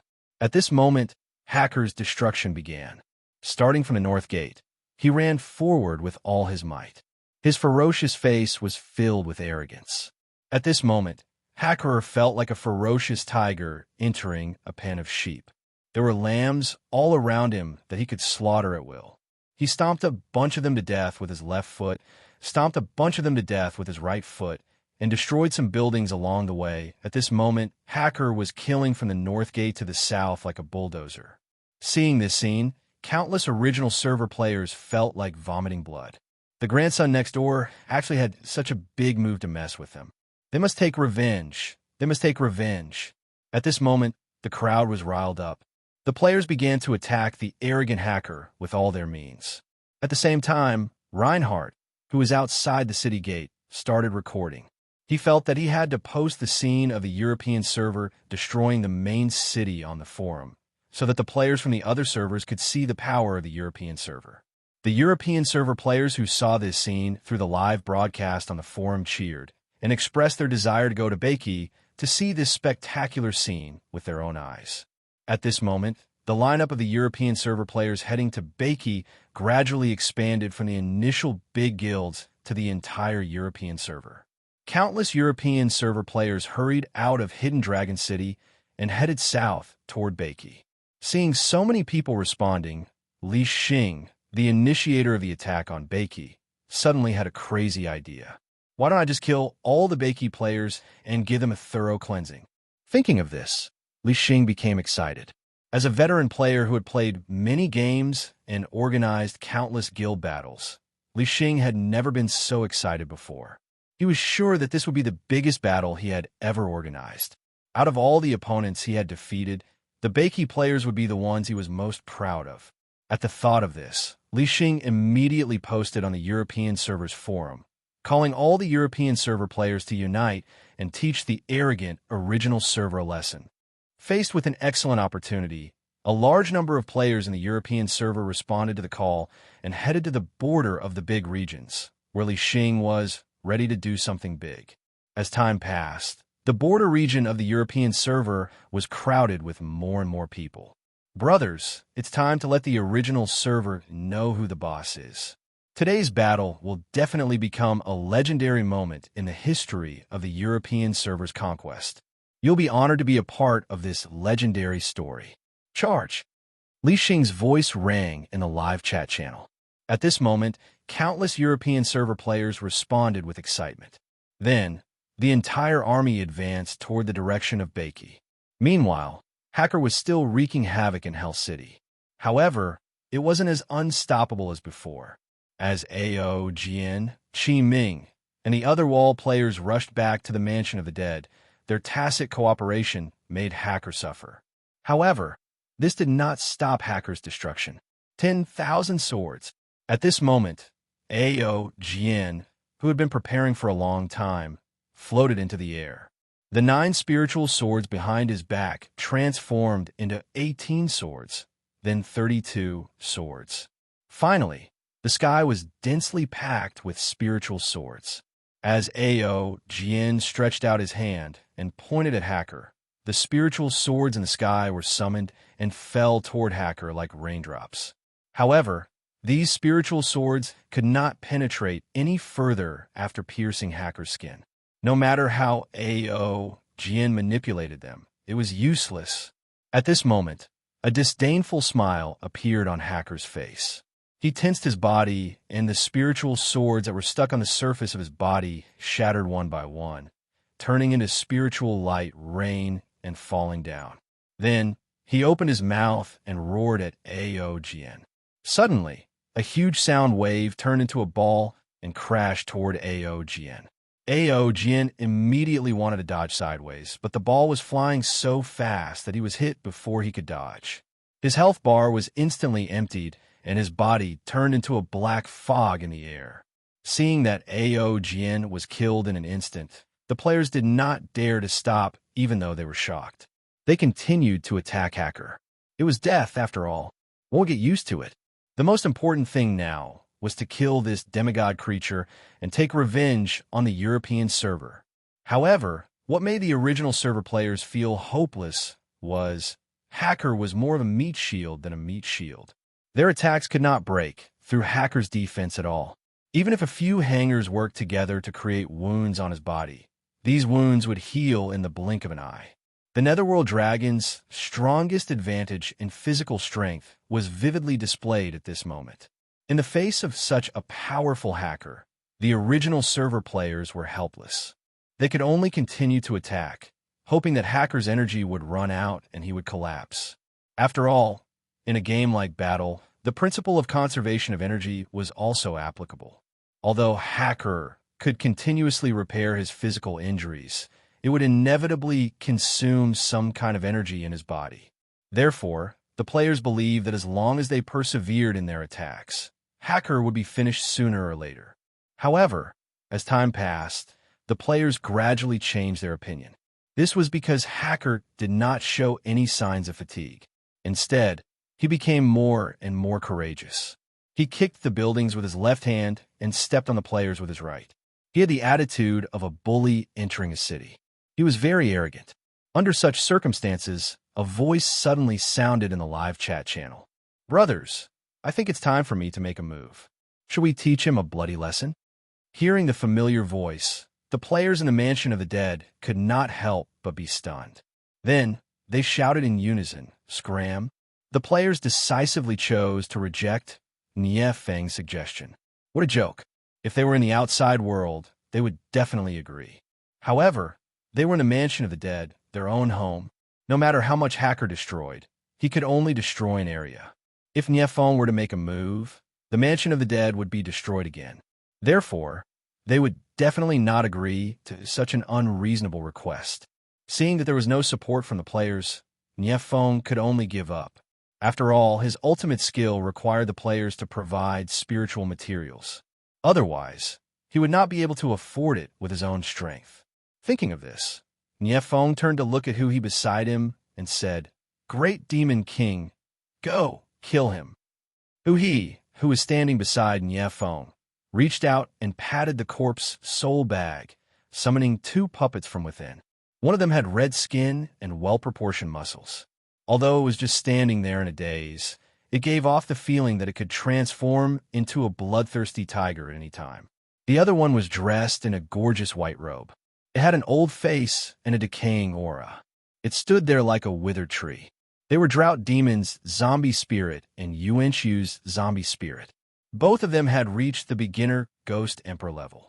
With a glance from He, the two zombie spirits suddenly disappeared from where they were and appeared in front of Hacker. Each of them grabbed one of Hacker's legs and flipped him to the ground. Looking at the North District of the Mansion of the Dead, that he had not been back for a long time, Hui's face showed a hint of helplessness. In fact, the European server had treated him well. However, in terms of standpoint, he had always been on the side of the original server. Most importantly, the European server had initiated the invasion this time. Therefore, he felt that he was not being ungrateful by taking action. After all, they had come to his house. Seeing that Hacker had been flipped to the ground, cheers rang out in the live chat channel. However, before the cheers subsided, Hacker, who had fallen to the ground, suddenly turned his head and bit Drought Demon's zombie spirit. Seeing this, Hui's heart tightened. He immediately manipulated Drought Demon's zombie spirit to resist. Although Drought Demon's zombie spirit had the strength of a beginner ghost emperor, it was still difficult for it to resist Hacker, whose strength was more than one level higher. At this moment, its body was bitten into two.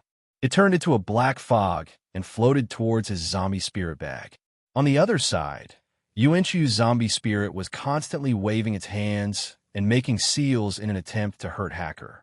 However, although Yuanchu's attacks could cause Hacker pain, they could not break through his strong skin defense. At this moment, Hacker opened his huge mouth and spat out a ray of black death light. Yuanchu's zombie spirit could not withstand it and turned into a black fog and dissipated. Roar! At this moment, Hacker raised his head and let out an excited roar. This was a feeling of invincibility that he had never experienced in the land of Naraka. It was truly exhilarating. Exhilarating. As Hacker's destruction continued, the original server players were completely enraged. However, at this moment, other than thinking about how to take revenge in the future, there was no way to stop Hacker's destruction. At this moment, in the Soul Prayer Wine shareholder group chat, Mo Xiaoxin was raising funds. Mo Xiaoxin. Dear bosses, I still have 2 boxes of Soul Prayer Wine. Whether we succeed or not depends on this moment. Are you willing to bet? Lu Chai bet. Gu Yu bet. Seeing that the bosses in the chat channel had agreed to his proposal, Mo Xiaoxin's face smiled. Although he was known as a contrarian, his love for the Mansion of the Dead was no less than any other player. The setbacks in reality had made him treat this game as a new world that belonged to him, and the Mansion of the Dead was his home here. Therefore, seeing the Mansion of the Dead being destroyed, he was filled with anger. After some thought, he thought of an idea. It was the demonic god who was still lying in the Mansion of the Dead. Back then, the demonic god soul was damaged, and he had lost consciousness. That was why he was lying in the city. Coincidentally, he had the Soul Prayer Wine that could repair souls. However, since this batch of Soul Prayer Wine did not belong to him alone, he chose to ask the bosses in the group who had shares in it. After getting a positive answer, Mo Xiaoxin had no more worries and immediately ran to the South District of the Mansion of the Dead, where the demonic god was. When Mo Xiaoxin reached the area where the demonic god was, he found that Gu Yu and the others were already waiting for him. Let's work together and wake the demonic god up, Gu Yu said. Mo Xiaoxin nodded immediately and took out 2 boxes of Soul Prayer Wine from the channel. Then, everyone worked together and climbed onto the demonic god's body. They arrived at the demonic god's head and poured the Soul Prayer Wine into the demonic god's mouth. North District of the Mansion of the Dead. Hacker looked at the ants that were constantly attacking him with a mocking expression. As he moved forward, he spat out a black beam of light from time to time, wiping out a large area. Invincible. Is this what it feels like to be invincible? It's 2F** King Wonderful. Roar. Hacker could not help but raise his head and let out a dragon's roar. I'm invincible. How? At this moment, Hacker suddenly felt his head sink. He could only feel a huge force pressing down on his head. His vision spun as his head was forcefully pressed onto the ground. This huge force was still increasing, and even if Hacker used all his strength, he could not resist it. At this moment, Hacker was terrified. He quickly closed his eyes and activated his senses. Suddenly, an incomparably huge giant appeared in his mind. When he saw the divine seal on the giant's forehead, Hacker was stunned. Mother, I want to go home. Chapter 651. When he saw the god seal on the demonic god's head, Hacker was terrified. At this moment, he did not even have the thought of resisting. There were many powerful races in hell, so there were many taboos that could not be violated. For example, one could not step into the territory of certain gods, and one could not destroy the formations set up by certain gods. However, what left the deepest impression on Hacker was a taboo left behind by the ancient underworld dragon king. This taboo described a god seal. This god seal was formed by a burning, blood-red eye. According to the ancient underworld dragon king, this god seal was a taboo for all races in hell. Even the races of the ancient gods could not avoid it. This was because this god seal symbolized the supreme power and authority of hell. There were many legends about this god seal, but because it had been so long, no one could explain the exact reason.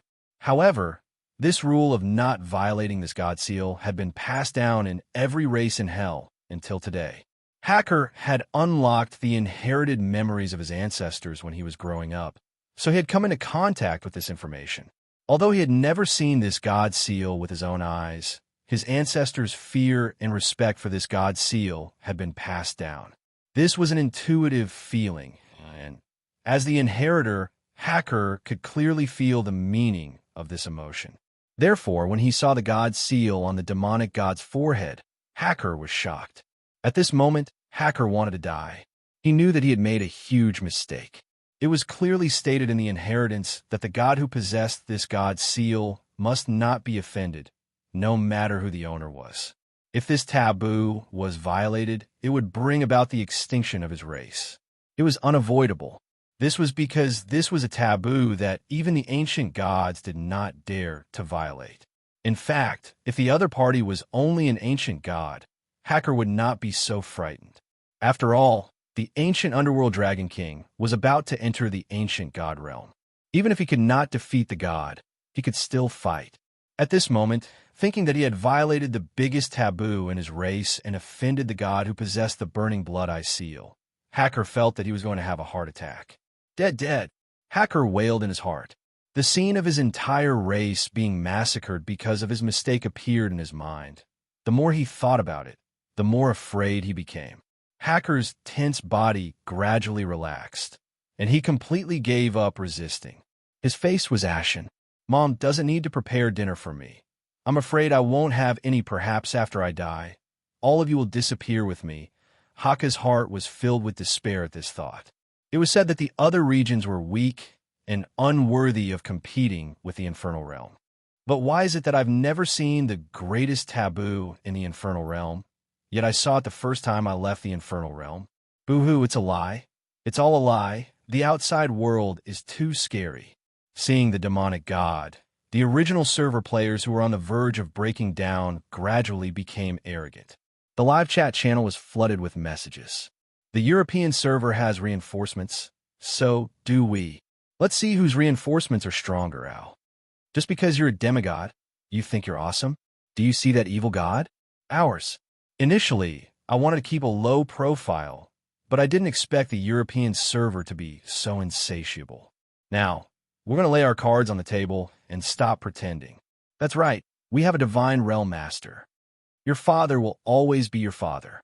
He will also be the father of the European server when it comes to finding external help. At this moment, the original server players were clamoring in the live chat channel. Their previous frustration was nowhere to be seen. Looking at the demonic god who had pinned Hakka to the ground, the original server players could not help but cheer. Back then, in order to save the demonic god, the original server players had risked their lives and dragged the demonic god back to Bakey bit by bit with great difficulty. It could be said that they had expended a lot of energy. At that time, the major guilds were mainly concerned about Gu Yu's reputation. But at this moment, all the players felt that it was worth it. Seeing the demonic god single-handedly suppress the demonic god who had rendered them helpless, the players could only use one word to describe their feelings. Awesome.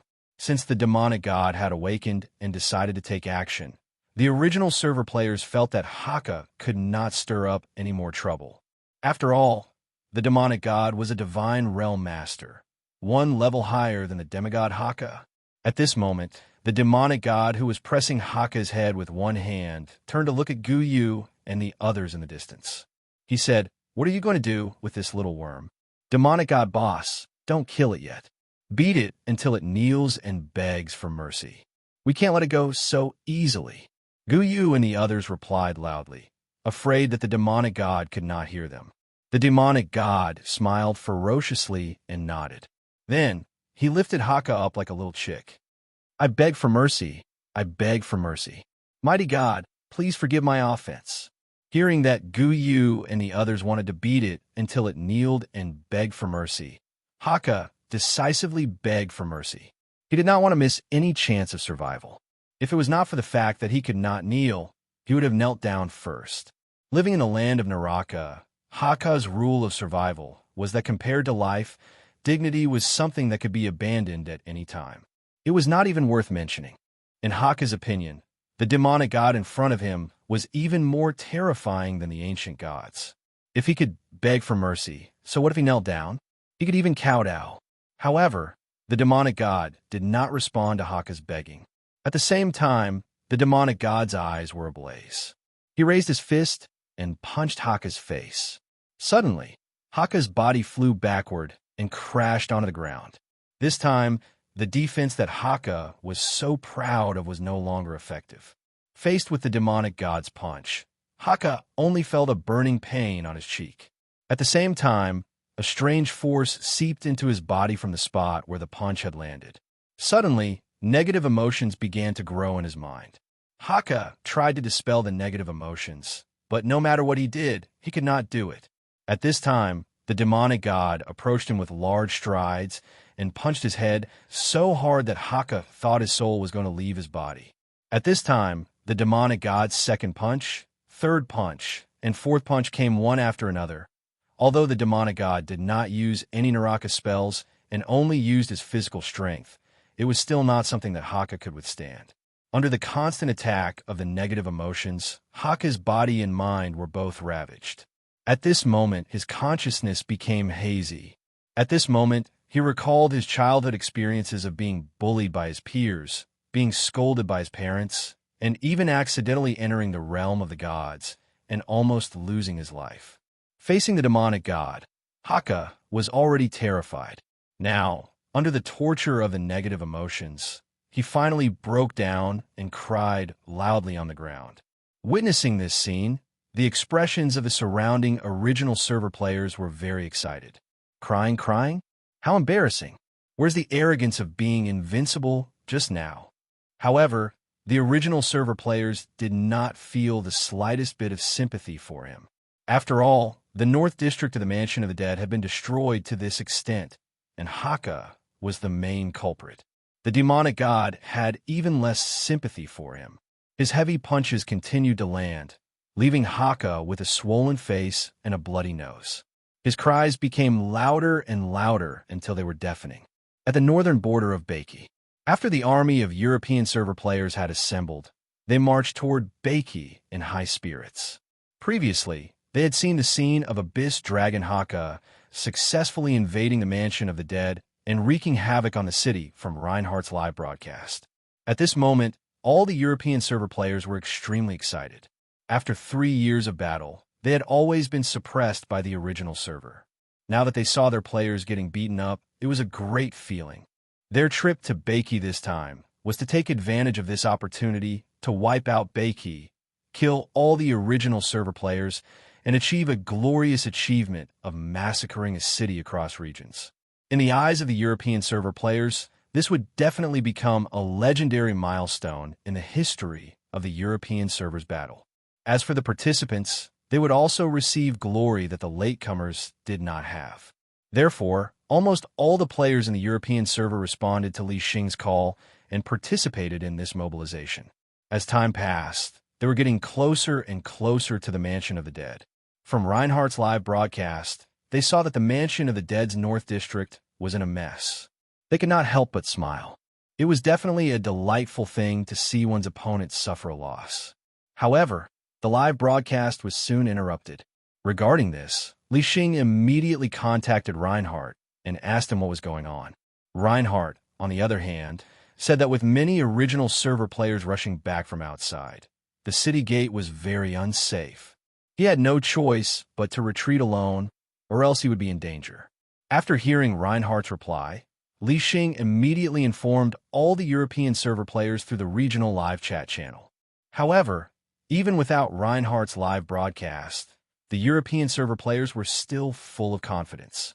With Hacker, a demigod-level netherworld dragon, there was nothing for the European server to fear. Even the strongest original server would be suppressed this time, with no chance of turning the tables. Filled with excitement, the European server army sped up their advance, pointing their swords at the Mansion of the Dead. As they advanced, the silhouette of the Mansion of the Dead appeared in the vision of the European server players. As they continued to advance, they saw the Mansion of the Dead that had already been destroyed. At this moment, cheers rang out in the European server's live chat channel. Every one of them seemed very excited, wishing that they could kill their way in and teach the arrogant original server players a lesson. However, just as the huge European server army approached the city gate, a black shadow was suddenly thrown out of the city, and the figure landed heavily on the ground. Following that, the European server players heard a deafening wail. After seeing the figure clearly, the smile on Li Xing's face, who was at the forefront of the European server army, froze, and cold sweat broke out on his forehead. This was because the figure turned out to be Hacker, who was their reliance in attacking the Mansion of the Dead this time. Although he was puzzled as to why Hacker was thrown out of the city, Li Xing was clear that this attack seemed to have encountered some obstacles. However, his doubts were quickly answered. An incomparably huge figure came out of the city, crossed the city gate, and arrived in front of the European server army. Following that, the figure lifted Hacker from the ground like a chick and slammed him onto the ground. Li Xing was shocked. He immediately opened the analysis menu and began to observe the attributes of the giant. When he saw the words Divine Realm behind the name, Li Xing was stunned on the spot. Retreat. Retreat quickly. We're not fighting anymore. Without hesitation, Li Xing decisively gave the order to retreat. At this moment, the European server players were dumbfounded.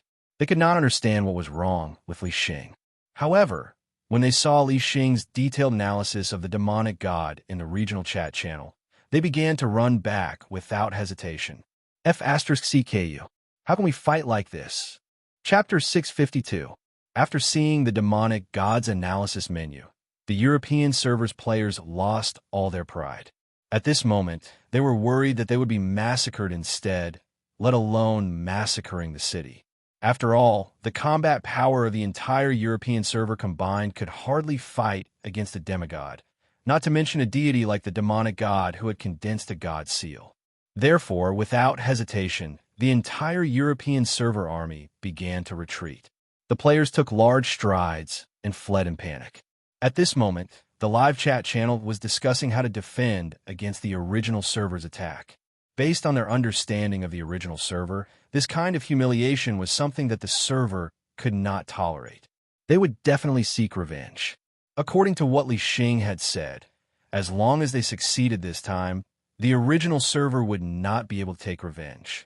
This was because they would have a demigod abyss dragon that the original server could not fight against. As for whether the original server would choose to let the Bomberman attack their main city, Li Xing expressed that there was no need to worry. Other forces might not know the advantages of the original server, but how could they not? As long as they fought and killed the Bomberman first, they would not give him a chance to use his ultimate skill. After considering everything carefully, Li Xing believed that with the Abyss Dragon Hacker, they would be invincible for a long time to come. However, seeing Hacker being beaten up by the demonic god, the European server players were already worried about the original server's revenge. Obviously, since they dared to massacre the city, what awaited them would be the original server's massacre of Hidden Dragon City. At this moment, many European server players wanted to cry, but had no tears. Before coming, many of them had even recorded the entire process of the massacre at the Mansion of the Dead and saved the video to show off in front of the new players. However, they did not expect that they would be worried about the safety of their main city even before they entered the city. The development of the situation was so fast that the European server players were caught off guard. It was as if the process of showing off had been slapped in the face just as it was about to be completed. It was so F*King uncomfortable. At this moment, in front of the Mansion of the Dead, Hacker was lying on the ground, barely breathing. At this moment, he felt that he was going to die, and there was no hope of survival. He was no match for the demonic god. Putting aside the fact that resistance was futile, even if he had the ability to resist, he would not dare to. This was because the demonic god's divine seal represented the greatest taboo in the great underworld. He didn't dare to violate it for fear of harming his entire race. At that moment, the dying Hacker raised his head and looked pleadingly at the demonic god. "Just kill me. Can you not kill my people?" Hacker knew that he had violated a taboo and would not be able to escape death. However, at this moment, he only hoped that the demonic god would not implicate his race, because there were still many people on the Black Dragon Peak that he valued greatly. For example, parents and siblings. Upon hearing this, the demonic god showed a look of disdain, but he did not reply. That was because he wasn't in the mood to go to other regions and kill their entire families. He was just too bored. However, the disdain on the demonic god's face made Hacker even more frightened. He thought that the demonic god had rejected his request and was really going to kill his entire family. At this moment, Gu Yu and the others walked out of the city, gate one after another. How do you plan to deal with it? Should I refine it into a blood core? Just then, the demonic god's body shrunk, and in the blink of an eye, he was only 5 meters tall. He then turned his head to look at Gu Yu and the others. If we kill it, we can level up many times. Kill it. Gozi shouted right away. Stupid. Brother Gozi, you can't kill it. Mo Xiaoxin subconsciously called out the nickname he had for Gozi. Fortunately, he stopped halfway through the first word and avoided a tragic car accident. Why can't we kill it? Are we supposed to worship it? Gozi asked Mo Xiaoxin with a puzzled look on his face. Gu Yu and the others also looked at Mo Xiaoxin, wanting to know what he was thinking. This is what I'm thinking. Right now, the European server players must be very afraid that we will attack the land of Sangshu and slaughter their hidden dragon city. Nonsense. Of course they're afraid, because we will indeed slaughter the entire city later. Moreover, we must kill so many of them that they won't dare to come online. At the very least, we will wait in the land of Sangshu for 3 days so that they won't be able to fight for 3 days. Gozi said arrogantly. Yes, now many players in the Outer Sea are also rushing back. This time, after we gather our men, we must destroy their hidden dragon city. Guya nodded and said, expressing his agreement with Gozi's idea. Listen to me first. This is what I'm thinking. Right now, the European server players must be very worried about our arrival. At this time, if we don't kill our way into the land of Sangshu and ask for compensation instead, do you think they will agree? Seeing that everyone was deep in thought, Mo Xiaoxin continued. Compared to the main city being destroyed, compensation is definitely more acceptable to them. Moreover, if we ask for compensation instead, not only can we make up for our losses, we can also ask for a huge sum of compensation. In this way, not only will we not suffer any losses, but we can also make a huge profit while the European server suffers losses. Good idea. Right now, someone has to compensate for the losses in the city. It's best to let the European server pay for it. Yes, that's what I'm thinking. In short, let the European server make up for the damage in the city and the casualties. Then, we could take the opportunity to extort money from them. In short, let them pay for everything. We must make them feel bad. This is the price they have to pay for this. Mo Xiaoxin continued. Hearing this, Gu Yu and the others were stunned. Then, a smile appeared on their faces. Thinking about it carefully, Mo Xiaoxin's idea was actually better than slaughtering the entire city. After all, if they slaughtered the entire city in the land of Sangshu, no one would be responsible for the losses in the city. Thinking about this, Gu Yu said decisively, all right, I'll contact Li Xing from the European server and see what they think. If they don't agree, then we'll fight. At this time, the dog pointed at the dying hacker and asked Mo Xiaoxin curiously, what about it? Do you want to exchange it for compensation? That's right. This dragon has the strength of a demigod. Moreover, it's a demigod master controlled by the European server. It's very valuable. This will also be a bargaining chip for us to negotiate with the European server. In short, we'll raise the compensation and make them bleed. Mo Xiaoxin replied with a smile. At this moment, everyone present could not help but laugh. At the same time, Reinhardt, who was hiding in the distance and looking at the entrance of the Mansion of the Dead, felt his heart bleeding.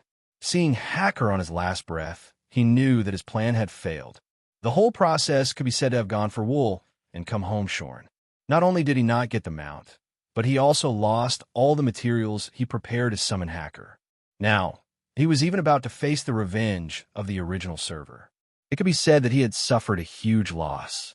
At this moment, looking at Hacker, who was on the verge of death and could already sign a contract, Reinhardt was depressed. This was the best time for him to sign a contract.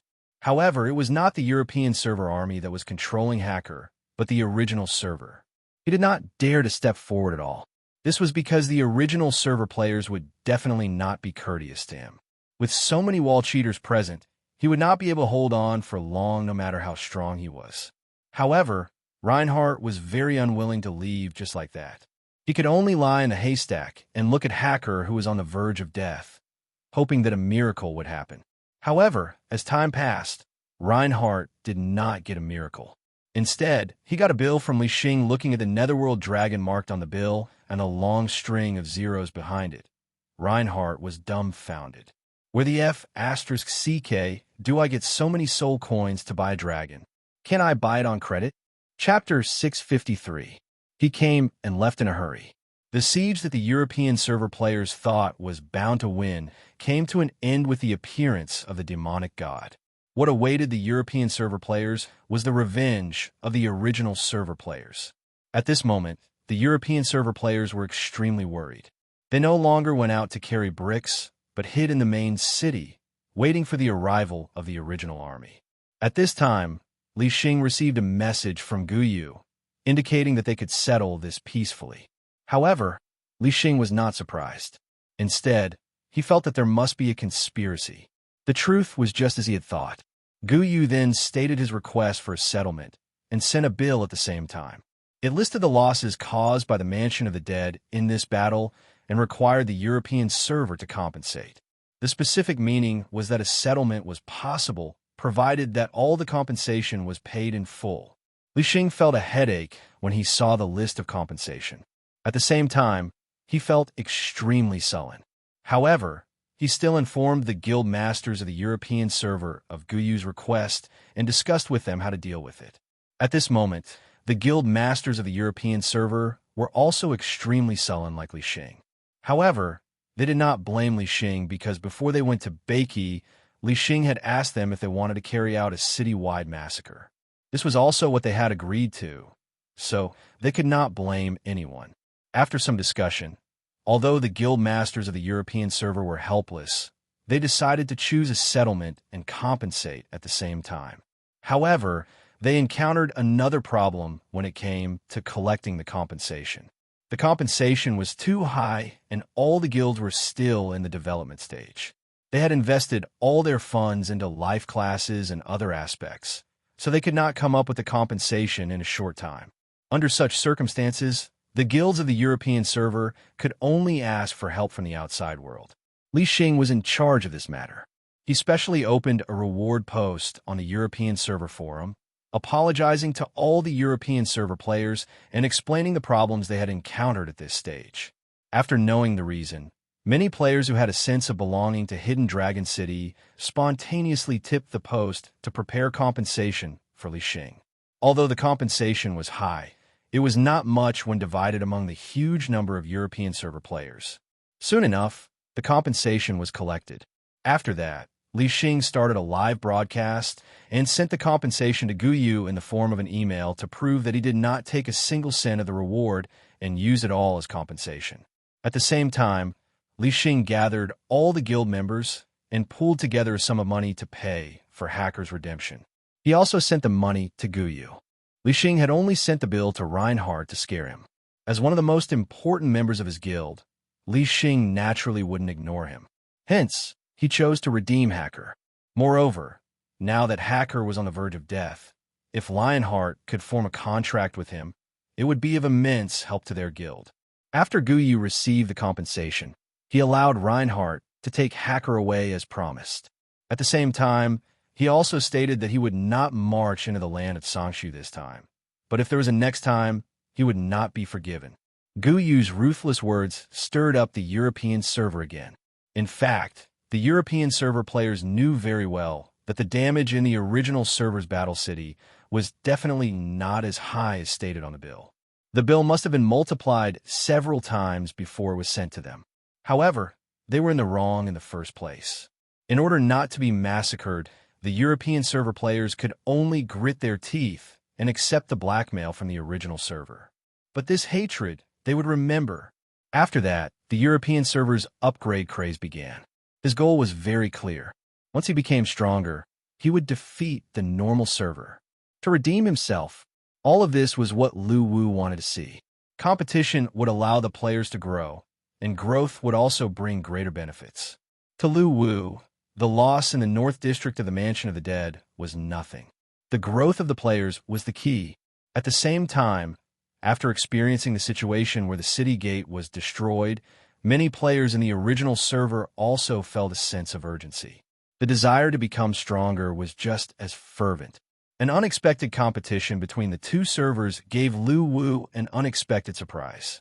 Contrary to the Zero Guild of the European server, Li Xing, who was collecting donations from all the players in the European server, Guyu, who was in the original server, also opened a thread after receiving the huge amount of compensation.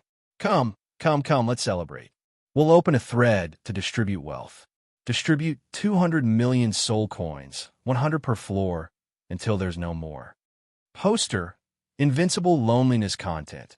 Everyone knows the specific reason, so I won't go into details.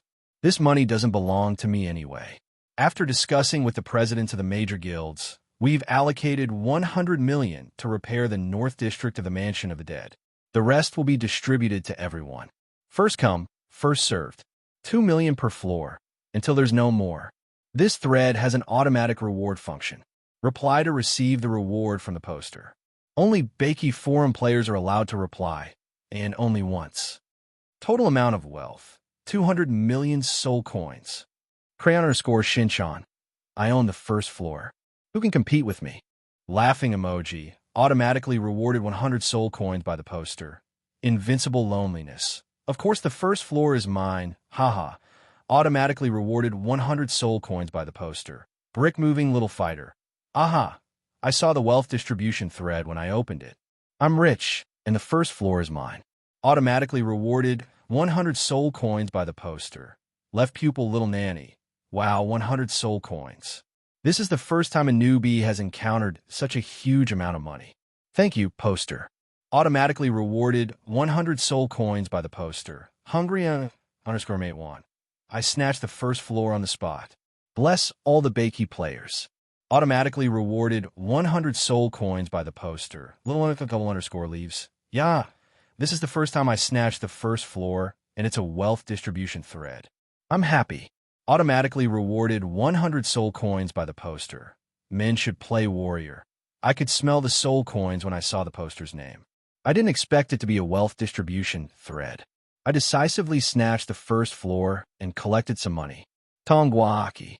JPG. Automatically rewarded 100 soul coins by the poster. At this moment, the replies to Guyu's post increased rapidly. It was unprecedentedly popular.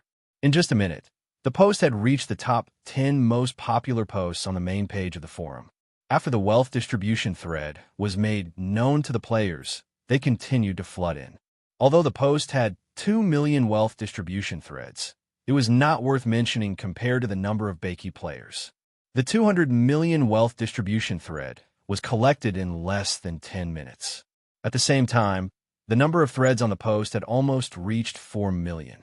The players who arrived late and did not receive the wealth distribution could only sigh, feeling like they had missed a big red packet. As the party whose city gate was breached, the forum of the local server became lively. On the other hand, the forum of the European server was the complete opposite. The happier the local players were, the sadder they were. That was because the original server players were getting their money. They felt terrible about it. Netherworld, Kowloon Ocean. Just as the local server and the European server were about to fight, something big happened in the Kowloon Ocean. At the center of the Kowloon Ocean, a dragon's roar resounded throughout the entire ocean.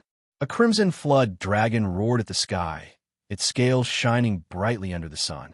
Below the flood dragon, 2 gigantic beasts were floating on the surface of the water. They looked up at the transforming flood dragon in the sky with a solemn expression. Hai Meng, what if Kowloon fails to break through? Tao Wu turned to look at the Hai Meng giant beast, who looked equally solemn. Hai Meng did not answer, but a murderous glint flashed in his eyes. When he found out that his child, Little Kuan, had signed the sea hegemony contract with the Kuolong king, he was furious. In his opinion, if Little Kuan really wanted to fulfill the sea hegemony contract, only death would await him. Although he was protected by the sea hegemony contract, the Kuolong king could not hurt Little Kuan while he was still a minor. However, Little Kuan, who had just reached adulthood, had to fight the Kuolong king. It was unavoidable, and the battle would only end when one of them died.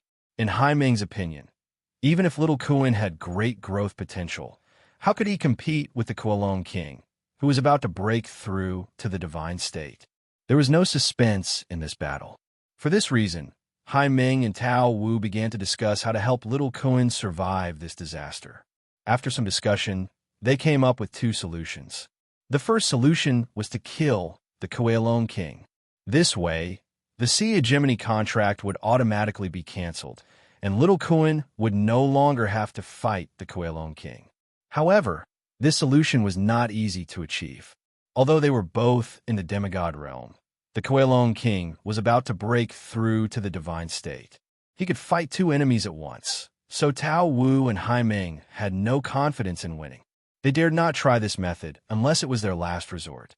The second solution was to help the Kuolong king break through to the divine state, which could also cancel the sea hegemony contract.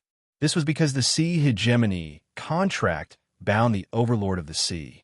As long as one broke through to the divine state, he would receive the instructions of the underworld sea god and head to the central sea area of the underworld. Naturally, he would no longer be the overlord of the sea area. After some hesitation, Tao Wu and Hai Meng chose the second solution. For this reason, they sent a large number of sea treasures and spiritual materials to the Kuolong king, hoping to help the Kuolong king break through to the divine state as soon as possible. More than a year had passed, and the Kuolong king did not let them down. After being stuck in the demigod realm for many years, he was about to usher in the divine state. At this time, the originally calm Kuolong Ocean was surging with waves. Lightning and thunder flashed in the sky as if a catastrophe was coming. It could be said that the entire Kuolong Ocean catered to the Kuolong king's advancement ceremony. During the transformation of the Kuolong king, the scarlet scales on the surface of his body began to fall off continuously, and mottled golden dragon scales quickly grew. This process seemed to be very painful, and the Kuolong king could not help but roar. As time passed, the newly grown scales on the surface of the Kuolong king's body also fell off. When new dragon scales grew again, there was more gold and less red. This happened again and again. After more than 30 transformations, the dragon scales on the surface of the Kuolong king's body were no longer scarlet, but light gold. However, this process was not over yet. These light gold dragon scales began to fall off again. When new dragon scales grew again, a few dragon scales that shone with dazzling golden light appeared. After 3 more transformations, the Kuolong king had turned into a golden dragon with a completely different appearance from before. However, even after witnessing this scene, Tao Wu and Hai Meng were still extremely worried. This was because the process was not over yet. The Kuolong king was about to usher in the most crucial step, the divine state. If he failed, he would not be recognized by the underworld sea god. Then, the Kuolong king would not be able to advance to the divine state within 10,000 years. Chapter 654. As time passed, the Kuolong king, who was floating in the air, suddenly lowered his head after his entire body turned golden. At the same time, a pale golden teleportation portal appeared beside him. With the appearance of the golden teleportation portal, the turbulent sea instantly calmed down. The Kuolong king did not hesitate and immediately entered the portal. Seeing this scene, Bian and Hai Meng were extremely nervous. If the Kuolong king failed to become a god, they only had one choice left. That was to kill the Kuolong king. Otherwise, Little Kuan would not survive. However, there was another possibility. If they failed to kill the Kuolong king, the two of them would die in the hands of the Kuolong king. After they died, Little Kuan would not be able to live. He would definitely be killed by the Kuolong king when he grew up. Then, the whole family would be together, As they waited anxiously, time seemed to be stretched infinitely. Bayan and Haimeng's bodies were tense, ready to strike.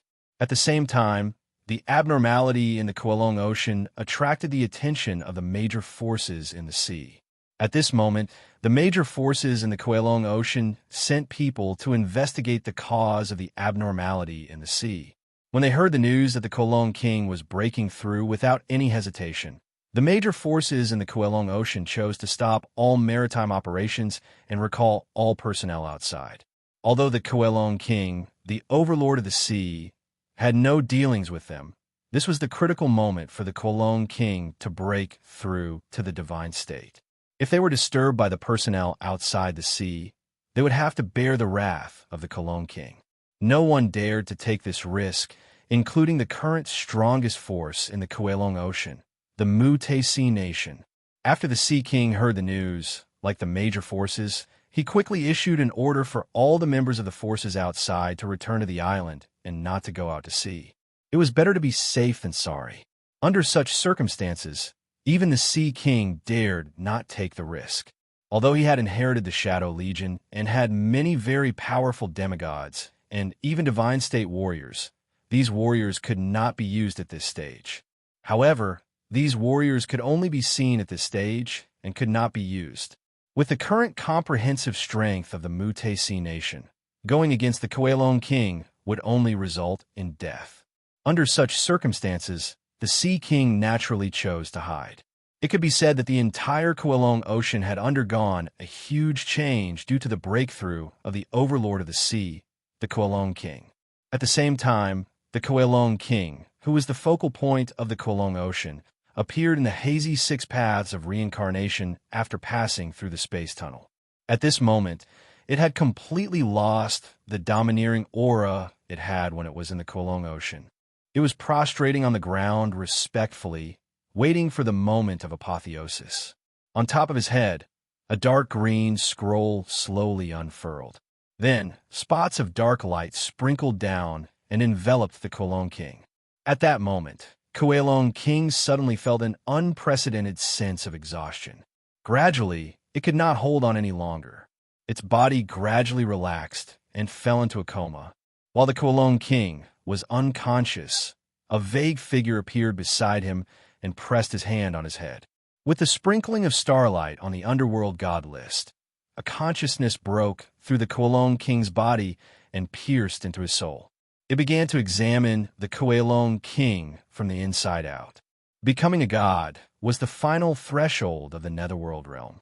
In reality, the great emperors of the underworld had long known that the heaven realm had made many arrangements in the dark, but they all chose to turn a blind eye to it. They also knew that some things couldn't be stopped. However, the barrier of becoming a god was their last line of defense. There must be no accidents. This was because the great emperors of the underworld understood that the gods were the support of the underworld. They were also the key to the underworld's ability to retain spiritual energy. Without them, the underworld would gradually become like the human realm, a persimmon that the heaven realm could easily squash. This was also the reason why all the gods would not come into contact with the secular world after becoming a god. They had their own circle. Although that circle was still cruel, every god who was recorded on the underworld god list had a chance to start over even if they died. As long as the divine seal was not destroyed, the soul would be reforged. Being on the underworld god list meant that your name would stay on the god list forever. Even if you reincarnated, you would still be you. The power of the law would always accompany you into reincarnation. At this moment, the Kowloon King was undergoing the final test before being recorded on the underworld god list. From the moment of his birth until now, every minute, every second, and every detail was replayed in the examiner's mind. This process was very long. When the test was over, half a day had passed. At this moment, the examiner's figure slowly disappeared from this space. At the same time, the Een God list shone brightly. The power of the law gushed out from the God list and wrapped around the Kowloon King's body. It was also at this moment that the Kowloon King woke up.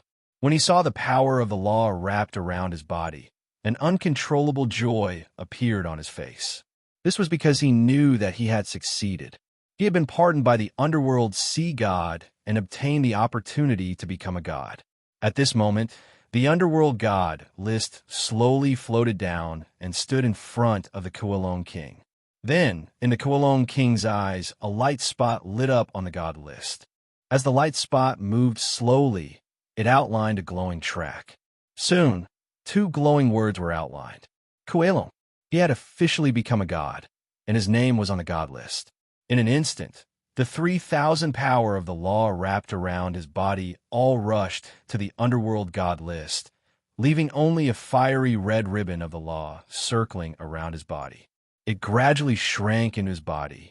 At this moment, the Kualong king found that his understanding of the law of fire had increased dramatically. His control of this power was also more than 100 times better than before. While feeling happy, the Kualong king decisively lowered his head to the Een god list and prostrated on the ground to express his respect. At this moment, the sea overlord contract in his mind also dissipated and was replaced by an order from the underworld sea god. Go to the central sea region. At the same time this order appeared, the surrounding space suddenly began to distort. The Kualong king felt dizzy and then found himself in the sky above the Kualong Ocean, which was the place he left. Boom! At this moment, the Kualong Ocean was in an uproar. The seawater condensed into columns of water that soared into the sky and then scattered down like fireworks. At this moment, the Kualong Ocean seemed to have its own consciousness and was celebrating the sea overlord's success in becoming a god. Roar!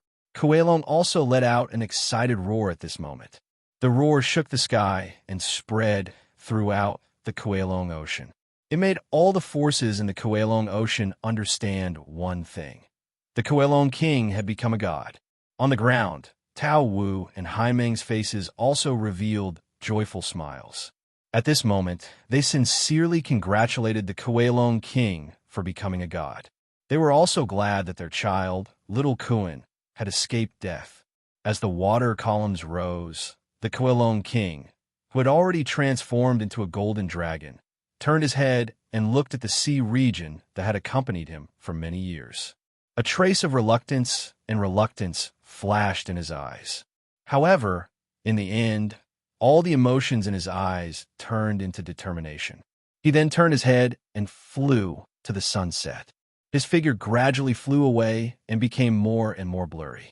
The golden color on the surface of his body gradually merged with the sunset. Roar! At this moment, his roar was heard again. It was as if he was bidding farewell to the sea region that had accompanied him for many years.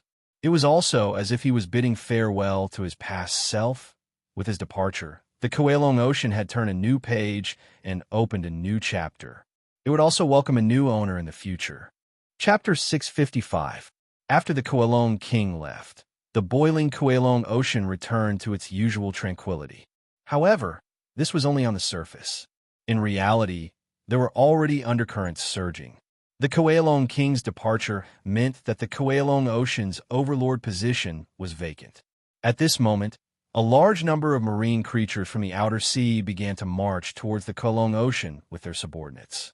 These sea beasts, whose bloodline had reached the heavenly spirit level, were extremely eager to be the overlord of the Kualong Ocean because it was a path to becoming a god. Only the overlord of the sea region had the right to become a god. No matter how strong the other sea creatures were, it was impossible for them to become gods. This was also the reason why the descendants of every sea region overlord would choose to head to another sea region to compete with the old overlord for the position of sea region overlord. This was something they had to go through on their path of growth. If they could not become the overlord of the sea region, then the demigod realm would be their final destination.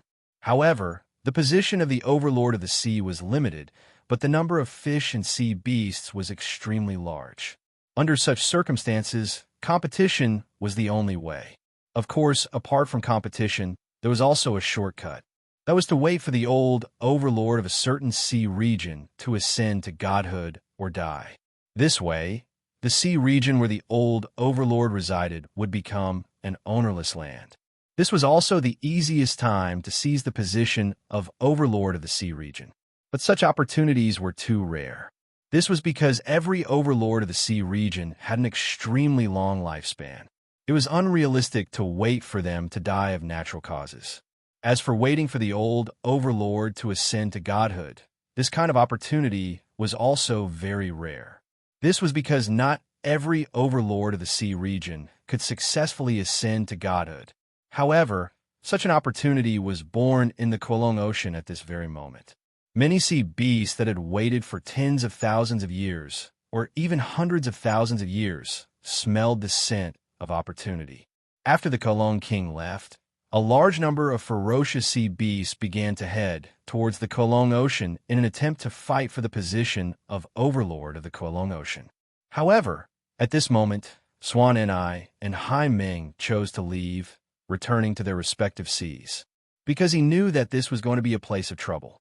Although they really hoped that their child, little Kuan, could obtain this sea, little Kuan was still underage. If he became the overlord of the sea with their help, then little Kuan would not be far from death. This was because after becoming the overlord of the sea, one would not be able to reject the challenges of other sea beasts. In other words, they had to sign the Oceanic War for Hegemony contract. After the contract came into effect, little Kuan had to fight the challenger one-on-one, and they could not intervene at all. At that time, they wanted to kill the Kowloon king because little Kuan was still underage and the sea hegemony contract had yet to take effect. Otherwise, with their status as the overlords of the sea, they would not be able to intervene in the sea hegemony ceremony.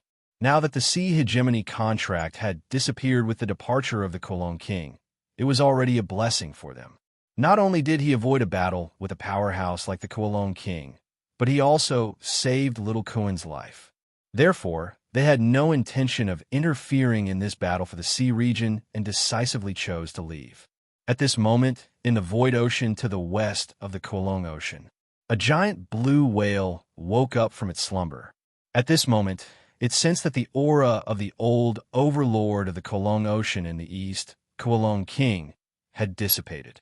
It knew very well what this meant. After being suppressed by Tao Wu for 30,000 years, it dared not dream of becoming the overlord of the void ocean. However, at this moment, it smelled the opportunity of becoming the overlord of the Kowloon Ocean. At this moment, a hint of greed appeared in its eyes. Soon after, it swung its giant tail, let out a long cry, and swam towards the Kowloon Ocean. In the Jade Spring Ocean, northwest of the Kowloon Ocean, an island full of vegetation suddenly trembled at this moment. While the residents on the island were panicking, the island suddenly sank to the bottom of the water. Then, a giant head emerged from the water. Perhaps the residents on the island did not expect that the island they relied on for survival was actually the back of a snapping turtle. At this moment, as its owner woke up, everything on the island no longer existed. At this moment, like the giant blue whale, it turned its head excitedly to look at the Kowloon Ocean and then set off. In the Scarlet Ocean, northeast of the Kowloon Ocean, 3 giant 8-clawed monsters also sensed the dissipation of the Sea Dragon King's aura in the Kowloon Ocean. Then, they formed a group and headed towards the Kowloon Ocean. Countless similar situations were happening in all the major oceans. This was the moment that all the fishes and sea beasts yearned for to be the overlord of the ocean. They did not want to miss this precious opportunity. At this moment, the Kowloon Ocean had become the battlefield where they were about to start their massacre. After the Kowloon king left, the major forces in the Kowloon Ocean had a premonition that something big was about to happen. This was a spectacular scene that many forces in the Kowloon Ocean had never seen in their entire lives. Sky spirit-level sea beasts that were usually hard to see were constantly appearing in the Kowloon Ocean. Under such circumstances, the major forces in the Kowloon Ocean once again chose to stay in seclusion. These sea beasts were extremely powerful. Most of them were above the Ghost Emperor realm, and most of them were close to the threshold of demigod. Otherwise, they would not have the courage to compete for the overlord position of the ocean. It could be said that none of the major forces in the Kowloon Ocean could afford to offend them. Hence, the wisest way was to avoid them and try not to come into contact with them to prevent any accidents. However, While the major forces in the Kolong Ocean were trembling in fear, there was one force that was surprised. It was the player force that was known as the Robe by the nearby sea area. The players who discovered the abnormality in the Kolong Ocean were initially very curious, as they did not understand what was going on in the Kolong Ocean. Subsequently, after communicating with the major forces in the Kolong Ocean, they found out that the Kolong King had been apotheosized and the battle for the Overlord of the Ocean was about to begin. However, the players were still extremely calm. From the players' point of view, it had nothing to do with them. We still have to fish, search for treasures at the bottom of the ocean, and do whatever we have to do. The players had no impression of what the Kolong King looked like. His departure did not affect the players at all. Moreover, many players relied on carrying bricks at sea to earn the soul coins they needed for their daily consumption. Hence, it was impossible for them not to go out to sea. However, the players could not remain calm very soon. Seeing the appearance of a large number of heaven spirit level fish, they could not suppress their excitement. There were many players who fished and carried bricks in the entire Beiki player community. This was because fishing was indeed a good way to earn money. Moreover, the process was very fun. The entire process was equivalent to a lucky draw. Before pulling the fish out of the water, no player would know how much the fish that was caught was worth. Catching a spiritual fish was almost equivalent to a few days' worth of harvest. As for catching a spiritual sea fish, it basically meant that one's luck had exploded. If he could catch a spiritual level fish, he would basically become rich overnight. Fish of this level were sold at a very high price in the auction house. Moreover, most of the time, they were extremely rare and priceless. If one could catch one and bring it back, they would at least be able to exchange it for a set of top-notch equipment at the current stage. As for the heaven spirit level, no player had ever caught one until now. P.S. Fish's strength level is divided into fish level, normal, spirit level, sea spirit level, spiritual level, heavenly spirit level, sea spirit, Lord of the Sea. Hence, there was a reason why fishing was one of the popular activities of carrying bricks. Even the most common fish was not without value. After the players caught it, they could sell it to the players who made the delicacies in exchange for soul coins. The entire process from fishing to selling fish had already become a complete system after 3 years of development. Every player in the circle of fishing and carrying bricks did not expect to catch a demigod sea spirit level fish. Their biggest dream was to catch a big fish of the heavenly spirit level. Even when the players in the fishing circle occasionally met at sea, they would greet each other like this. What a coincidence! Did you catch a heavenly spirit fish today? It could be said that catching a heavenly spirit level fish was the wish of every player who liked to fish. However, such high-level fish were too rare. Even some veteran players had never seen a heavenly spirit level fish after playing for 3 years. Hence, until now, catching a heavenly spirit fish was just a legend and could not become a reality. But at this moment, the opportunity had arrived. With the departure of the Kolong King, a large number of heavenly spirit-level fishes and sea beasts wanted to compete for the opportunity to advance to the sea spirit in the Kolong Ocean.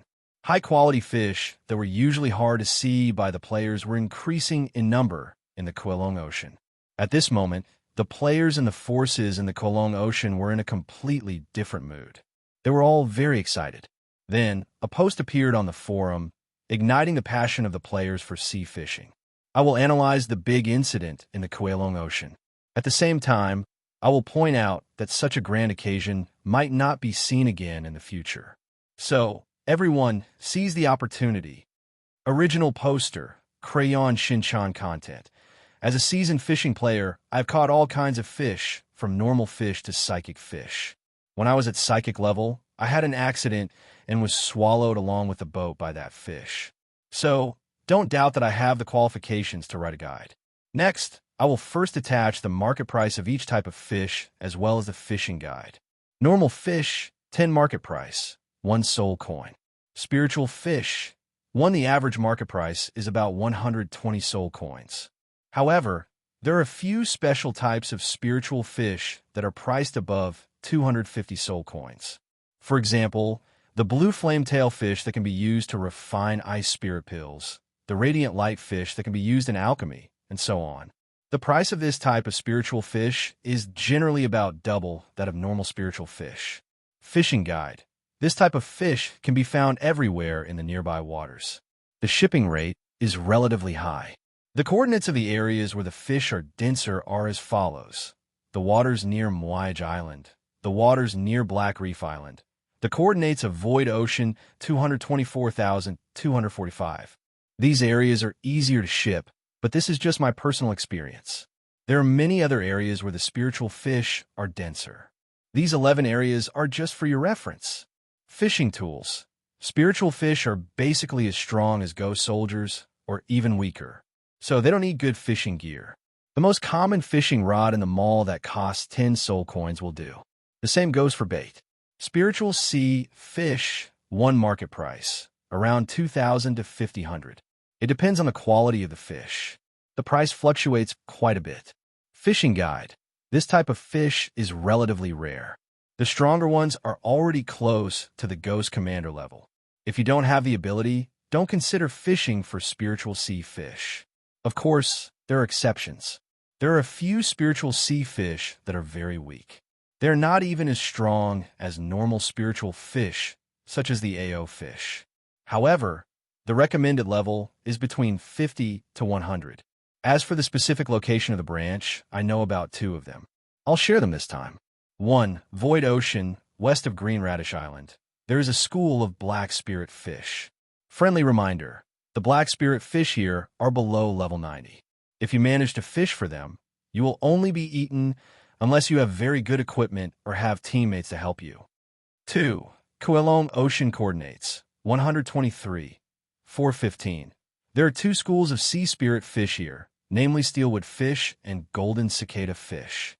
Recommended level, 70+. Fishing tools. Since you have the ambition to fish for spiritual sea fish, of course, you must equip yourself with good tools. I recommend you to buy a high-quality fishing rod from a mall, 300 soul coins.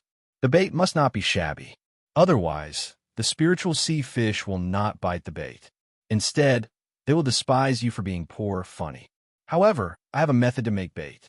I'll give it to everyone. The specific tools required are as follows. Glutinous rice, fruit vanilla, green wine ball. These items are not expensive. You can buy them from the auction house. They're at least 1/3 cheaper than the bait bought from the stupid officials. However, you have to make them yourself. You can make about 5 to 10 servings in one go. Attached is a 3-minute production video. Next, it's the highlight. Psychic fish. 1. Its strength is above the Ghost General realm. Some may have already reached the Ghost King realm. The market price cannot be estimated because this type of fish has only appeared 3 times in the market. The first transaction was on February 21st, 2320, and the price was 28,000 soul coins. The second transaction was on November 9th, 2320, and the price was 29,000 soul coins. The third transaction was on September 23rd, 2321, which is a month ago. The price was 80,000 soul coins. The reason for such a huge fluctuation is because of the opening of the demonic chef profession. The price of ingredients has greatly increased. It can be said that the few who sold the psychic fish previously definitely suffer a loss. However, the price is relatively stable now. However, it is still very difficult to appraise it.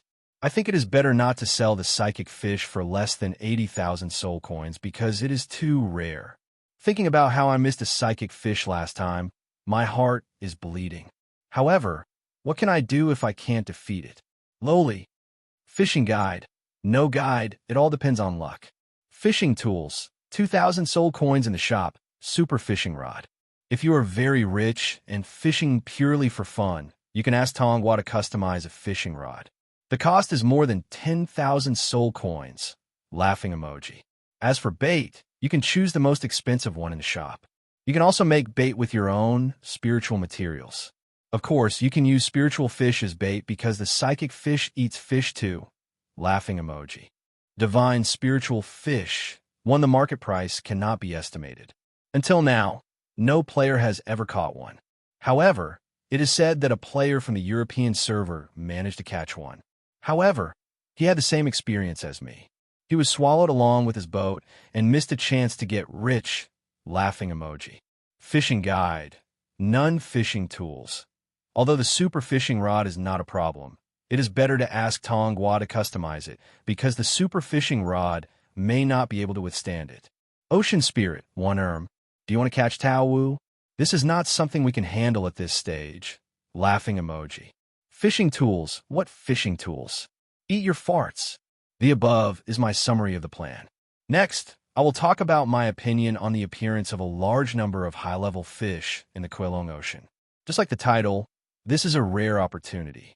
After all, we don't know when the next sea hegemony battle will begin. Based on my understanding of this game, the flow of time will not accelerate. Perhaps your grandson's grandson won't be able to wait for such an opportunity. Therefore, you should act decisively. Since the high-level fish are too strong, it is best to form a team with them, unless you are a member of a group of cheaters. Laughing emoji. As for those divine spiritual level fish that are participating in the sea hegemony battle, please bring along the entire guild's combat power to face them. Whether you can succeed or not will depend on fate. Laughing emoji. One last reminder. Do you want to get rich overnight? Then go to the Kowloon Ocean and carry bricks. However, this time, you'll be carrying bricks of gold. This is a rare opportunity. You'll not get another one if you miss it. Guide author, Crayon Shinchan. Although the players in the forum hated Crayon Shinchan very much and could not wait to kill him as soon as possible. However, all the players would click on his post to read it. However, what surprised the players this time was that Crayon Shinchan did not open a post to attack others. Instead, he published a guide. When the players saw the content of the post, their passion was instantly ignited. Sea fishing had always been a hobby of many players since the launch of Battle Royale. There were a variety of sea fishes and spiritual fishes in the ocean, which had always been a major category of daily consumable for the players. Compared to reality, the fishes here were more unique. Different fishes had different attributes and habits, which added a touch of magic to sea fishing. How to fish was also a major knowledge in the game. However, other than the help provided by the Mansion of the Dead's library, the players still needed to practice more on their own. This caused the newbie players who were not familiar with the technique to often fail to catch fish. The guide that Crayon Shinchan gave this time was a good introduction to many newbie players. At the same time, it also caused a discussion among the players in the forum. In the replies below, many players were no longer stingy. They shared the tips that they had mastered in fishing and the coordinates of the spiritual fishes that they could catch. Soon, this post became the #1 fishing guide post in the forum. However, the thing that attracted the players' attention the most was Crayon Shinchan's last hint, which was the major incident in the Kowloon Ocean. This time, it wasn't just the players in the sea fishing circle. Many players who did not normally fish were also intrigued. Just like what Crayon Shinchan said, if they missed this opportunity, they might regret it for the rest of their lives. Although luck was important, if one did not prepare for this opportunity, it would not come to them. Therefore, the players quickly mobilized and began to organize fishing teams and teams. There were even big guilds that had the ambition to catch the celestial spiritual fish. They were prepared to go fishing together. This was beyond Lu Wu's expectations. It was supposed to be a normal battle for supremacy in the sea, but the player's reaction was beyond his expectations. Because of Crayon Shinchan's post, the shop's fishing gear category was sold in large quantities. In just one day, Lu Wu was elated to earn so much money. At this moment, he felt that he did not misjudge Mo Xiaoxin. Back then, he had set up a cheat to collect negative emotions for him. He did not expect to be rewarded now. Lu Wu knew that there was going to be fun next. The battle for supremacy in the Kowloon Ocean was a disaster that all the major forces in the Kowloon Ocean could not avoid. However, it was about to become a carnival for the players. Chapter 656. The second day after the Kowloon King left, the entire Kowloon Ocean was divided, and the war had begun. Faced with such a situation, a large number of forces in the Kowloon Ocean could not withstand the pressure and began to flee to the outer waters, preparing to avoid being involved in the war. The nearby Void Ocean had also become a refuge for these forces. Apart from those major forces, Many clans in the Kowloon Ocean began to evacuate to the Void Ocean with bags of various sizes. However, as they approached the border of the ocean, they were shocked to find that waves of players' fleets were heading their way. Out of kindness and to please the player clan, these forces that had evacuated the Kowloon Ocean immediately reminded the players of the major event that happened in the Kowloon Ocean, indicating that it was dangerous to sail in the Kowloon Ocean. The players could not help but laugh at the reminder, because that was their goal. They continued to move forward decisively. At this moment, many clans in the Kowloon Ocean could not help but lament. A lunatic was still a lunatic. He had never changed. How King willful. In fact, the scale of the players fishing this time was unprecedentedly large. Just as Crayon Shinchan said in the forum, this was an opportunity. There was gold everywhere, and those who were prepared to fish for it would be able to earn a large sum of money. At this moment, all the players were ready to show their hands and earn a bucket of gold. After the heavenly spirit-level fishes and sea beasts gathered in the Kowloon Ocean, the entire Kowloon Ocean was divided into countless small battlefields. At this time, in the sea near Shima Island, a battle began quietly. On one side was the heavenly spirit-level shark spirit fish, and on the other side was the heavenly spirit-level bone fish. As the two controlling parties of this area, they had to fight for the winner to advance to the center of the Kowloon Ocean. Therefore, a battle was inevitable. At this moment, the respective schools of fishes had already fought with each other, and they also began to fight for their lives. Accompanied by a roar, the two huge spiritual fishes collided with each other. As time passed, the surface of the ocean had turned red and was filled with a strong smell of blood. Listening to the roar outside, the Kowloon forces that had yet to evacuate from the nearby islands were already shivering in fear, hiding in the islands and not daring to go out. When the battle was at its peak, a fishing boat slowly sailed over. In such an intense battle, the people on the boat began to cast their hooks and fish leisurely. The forces that were watching the sea battle from the island were stunned when they saw this scene. But when they found out that it was a member of the player clan, they couldn't help but reveal an expression of as expected. After all, they had always been convinced by the player clan's ability to court death. At this moment, the Sea King on Xinamo Island was also alarmed. He came to the edge of the island and began to observe the scene. Thus, a scene that left the Sea King dumbfounded appeared. Just as he expected, the fishing boat was smashed into the sea by a ferocious spiritual fish in a short while, and the player on the boat was devoured as well. But soon another fishing boat came. This fishing boat was even more outrageous. It stopped at the area where the battle was the most intense. It also cast its hook and started fishing. In less than a moment, the ship was destroyed again. However, another player clan fleet soon arrived. From the Sea King's point of view, this fleet was rather excessive. The shark spirit fish was busy fighting with the barbone fish. These fleets actually surrounded these two big fish and threw their hooks at them. As if they were about to bite the bait, at this moment, the Sea King could not help but cover his face. How idiotic must they be to come up with such an operation? They were fighting, all right? It was fine if they didn't give them face, but they even threw their hooks in front of them. Who were they looking down on?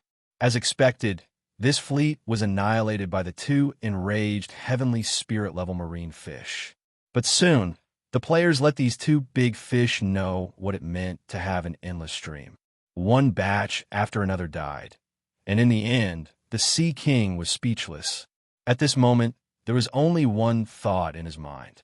Idiotic, they're pure player clansmen. In the end, the barbone fish and the shark spirit fish couldn't take it anymore. They temporarily gave up on the battle and started slaughtering the player clan's fishing boats and warships. The bloody and cruel battle for supremacy of the sea was forcefully turned into a cooperation between the players.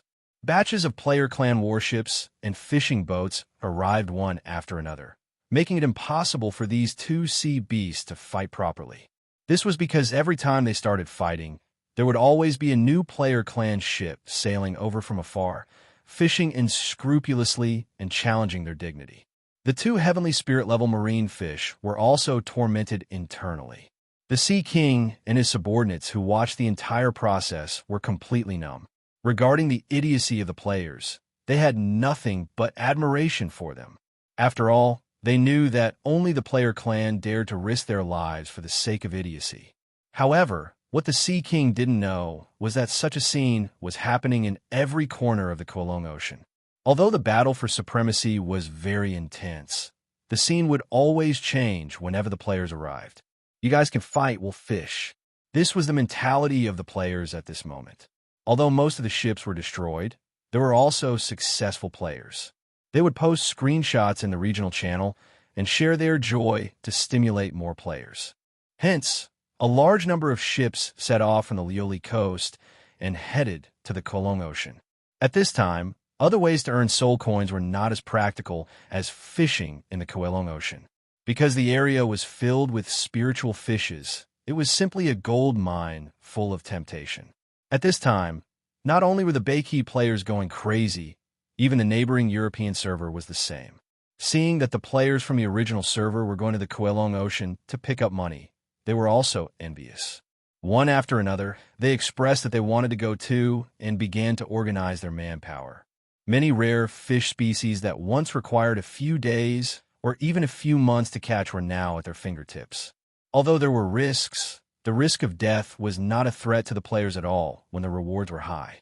Hence, a large number of warships from the European server went out to sea at this moment, ready to follow the original players to ride on this wave of popularity and pick up money together.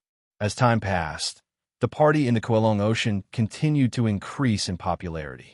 Not only were the players from the original server and the European server paying attention, but even the players from the other three servers could not sit still. They all protested in the forum, asking why such a chance to pick up money was only available to the European server and the original server, and they wanted it too. However, the officials did not reply to their protest. Hence, the players from an Araka server, Asia server, and Africa server changed their strategy. They started to act cute in the official forum, hoping that the Deer Battle officials would allow them to join in.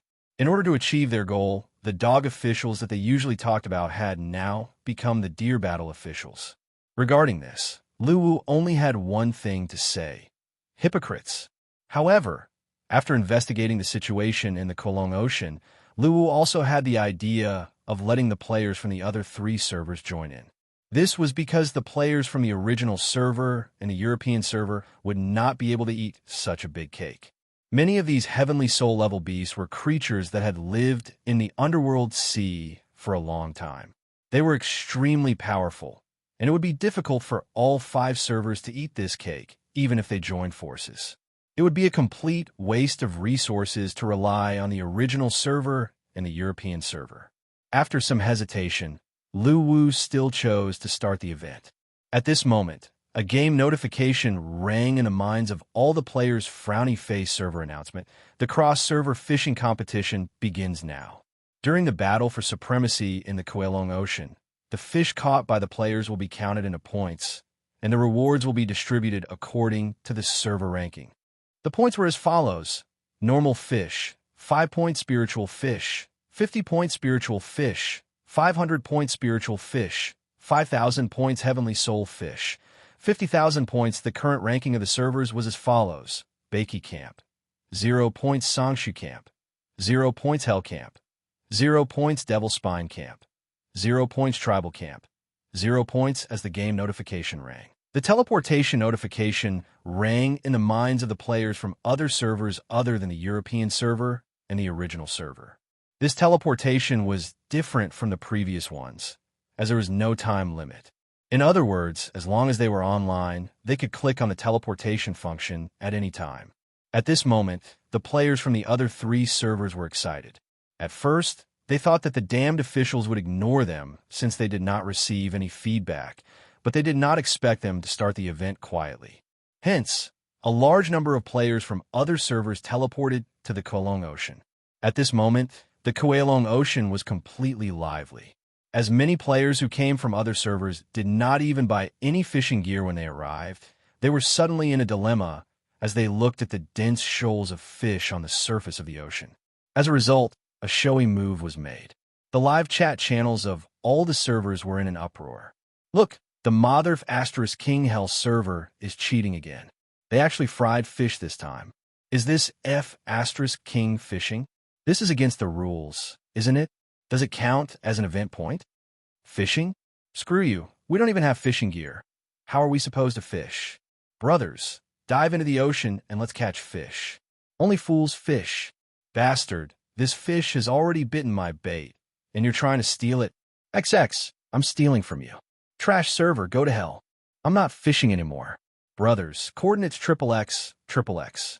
Those unlucky guys are up to no good. I'm gonna kill them. F asterisk CK, I caught a heavenly spirit sea fish. It's taking off. I got 2 spiritual sea fish. It's really a gold mine. Crayon Shinchan didn't lie to me. Brothers, can you come and help me? The idiot flying a plane from hell server has been blowing fish around me. How am I supposed to fish? Can a wizard come and help me? Get an elemental turret to shoot him down. I just saw an unlucky guy. He actually grabbed the hook and jumped into the mouth of a heavenly spirit sea fish. Does he think that hanging the hook in the fish's mouth will count as an event point? What talent? Where's the battle support in the team? Hurry up and provide us with ammunition. We're out of stock. Blowing fish is F asterisk King awesome. Your battle support has been eaten by the fish. Oh yeah, I'm in the fish's stomach now. I'll send you one last message. The mech is about to melt. Bye-bye. See you in 3 hours. At this moment, the Kowloon Ocean was full of devils. According to the tradition of the ocean hegemony, this was supposed to be an extremely serious and tragic battle to determine the final king. However, this time was an accident. The players who had arrived had completely broken the rules between them. They were constantly putting on a show. It was impossible for them to have a good fight at this moment. In the end, the heavenly spirit level beasts couldn't take it anymore and united, starting to massacre the players. However, the players were still very happy. While they continued to farm points and carry bricks, they also fought against each other crazily. What the hell? Chapter 657. With the arrival of the players, the battle for supremacy in the Kowloon Ocean had a complete change in style. Under normal circumstances in the sea hegemony battle, the contested sea area would be divided into countless small battlefields. Then, the participants would expand their territories bit by bit and fight their way to the center of the sea area from all directions to carry out the final decision. This process was extremely cruel. Basically, the sea beasts that arrived were already prepared to face death. However, with the arrival of the players, everything changed drastically. It was impossible for them to have a good fight. The world was vast, but fishing and carrying bricks were the most important things to the players. In the beginning, the players from the original server and the European server could still fish in order to accumulate points. However, with the arrival of the players from the other 3 servers, the original server and the European server stopped fishing. To them, the players from the other servers were too detestable. For example, a few players were fishing in a small boat, but the players from the Hell server were hovering above their heads in a plane, dropping bombs to blow up the fish.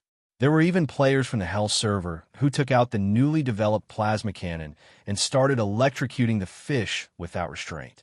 The other 2 servers were not any better. The players from the non-Asian server and the non-Asian server who arrived in a hurry did not prepare fishing rods and other props.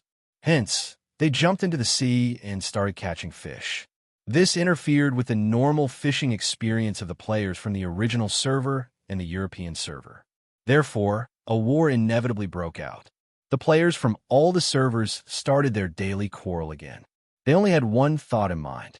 As long as they were not from their server, they would all die. The sea beasts that could no longer tolerate it began to take the initiative to attack the players. The scene suddenly became even more chaotic. Shouts, roars, curses, explosions. The Kowloon Ocean was in a complete mess at this moment. The forces of the Kowloon Ocean who were hiding on the island to observe the situation were completely dumbfounded. To the forces of the Kowloon Ocean, the battle for supremacy was a very serious battle. The winner would also obtain the sea area and start a new chapter in the sea area.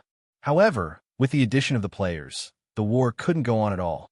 The sea beasts that participated in the war felt extremely helpless. It was not easy for me to get such an opportunity. Why is it so difficult for me to have a good fight? The thought of the few dark-skinned fellows who specialized in fishing hooks into their mouths made them furious. Kill. All of you die. At this moment, the sea beasts went crazy and danced with the players. This battle couldn't be stopped once it started, and it didn't stop until midnight. Under the bright moonlight, the chaotic battle continued. The sea beasts attacked the players attacked the sea beasts, the players attacked the players, and the sea beasts attacked the sea beasts. In the end, the sea beasts were so bloodthirsty that they couldn't even tell friend from foe. In the end, an old sea beast made a suggestion, hoping that all the contenders for hegemony of the sea region would temporarily unite and clean up these unknown creatures before starting the final battle. Under normal circumstances, the proud heavenly spiritual fish would never listen to anyone's orders. But this time, against the player clan, they chose to cooperate. This was something that had never happened before in the history of the battles between the overlords of the sea region. For the first time ever, these sea beasts, which had been fighting on their own, decided to work together to fight the enemy. It could be said that apart from the player clan, no other faction had achieved this. With the cooperation of the heavenly spiritual fish, the pressure on the players increased. But they were still happy. They had to kill the players from other servers, and they wouldn't let go of the fishes that they caught. Although the players were no match for these sea beasts, the unique characteristic of the players was that they were persistent and persistent. After 3 hours, the revived players would immediately teleport back to the Kuelong Ocean and continue to cause trouble. Cause trouble. Cause trouble. The night passed quickly. The sea beasts that united realized that they couldn't kill these sand sculptures no matter how hard they tried. After clearing one batch, another batch would come, and the process was endless. What made the sea beasts even more intolerable was that these creatures liked to lean on them, especially the greed in their eyes when they looked at them. Am I not scary enough? The furious sea beasts started killing again, unwilling to give up. Kill. Kill. This killing spree lasted for another day. Their stamina was rapidly depleted in such an intense battle. If it was a normal sea region battle, these heavenly spiritual sea beasts would have many ways to recover their stamina. One of them was to devour their opponents, digest them quickly, and then obtain nutrients. However, this method didn't exist for the players. They would turn into black fog upon death. So how could they be used as nutrients? This made many heavenly spiritual sea beasts think that there was something wrong with their bodies. They had devoured tens of thousands of lives along with their ships, but not only did they not obtain any nutrients, they didn't even feel full. I'm afraid that I've eaten a fake creature. This kind of battle went on for a full 2 days. The heavenly spirit sea beasts had had enough, and they became dispirited. They seemed to know that they couldn't kill all the players, so they became extremely perfunctory when killing the players, and their faces were filled with disdain. As the saying goes, the first drumbeat of energy, the second will be weak, and the third will be exhausted. This was the state that the sea beasts were in right now. In the beginning, they planned to kill all the players in the sea region before starting the battle. However, after several attempts, they became extremely exhausted. Because there was no end to the killing no matter how much they killed. It was meaningless to continue killing aimlessly. The players made these sea beasts feel defeated. Next, the players made these sea beasts understand what it meant to go overboard. As soon as they stopped killing, the number of players in the Kuelong Ocean began to increase rapidly. Faced with such a situation, the sea beasts completely gave up. After another day of struggling, the sea beasts finally chose to compromise. They were prepared to wait for the chaos in the sea region to end before starting the battle for supremacy. At this moment, the players had successfully disrupted this extremely serious sea region war. Seeing the heavenly spiritual sea beasts leaving with their underlings, the players were extremely sad. Because the gold mine was gone, such a good opportunity to carry bricks had ended in just 3 days. It was really hard to accept. Although it was a pity, the players were naturally unwilling to stay in this sea region since there were no more fishes. They began to return. About a day later, the sea beasts that were secretly observing the situation in the Kowloon Ocean realized that the players had left. At this moment, their desire to be the overlord of the sea region was ignited once again. Without any hesitation, they gathered again. The bloody massacre seemed to be about to begin again. However, things weren't as simple as they thought. The battle for supremacy of the sea region had begun again. The players who received the news were like cats that smell blood. They rushed to the battlefield decisively, ready to fish for gold. Players, come. Let's have fun together. Sea beasts, happy my ass. Get lost. Hurry up and get lost. A mental blow was far more torturous than a physical wound, and the players were experts at mental attacks. Although they only wanted to carry bricks for money and had no other intentions, their actions made the sea beasts feel extremely uncomfortable. The greedy eyes of the players seemed to be giving them mental hints. Don't fight. You can only hit me. This is unreasonable. Isn't the underworld sea god going to intervene? The sea beasts were extremely sad and angry. The new Overlord War lasted less than a day. After suffering a loss, the heavenly soul sea monsters didn't even bother to attack the players anymore. After all, they couldn't kill all of them. Instead, they looked at the players with disdain. As the number of players continued to increase in the Kowloon Ocean, the sea beasts didn't hesitate and decisively chose to retreat. They didn't even need to inform each other. If they couldn't afford to offend them, they would hide.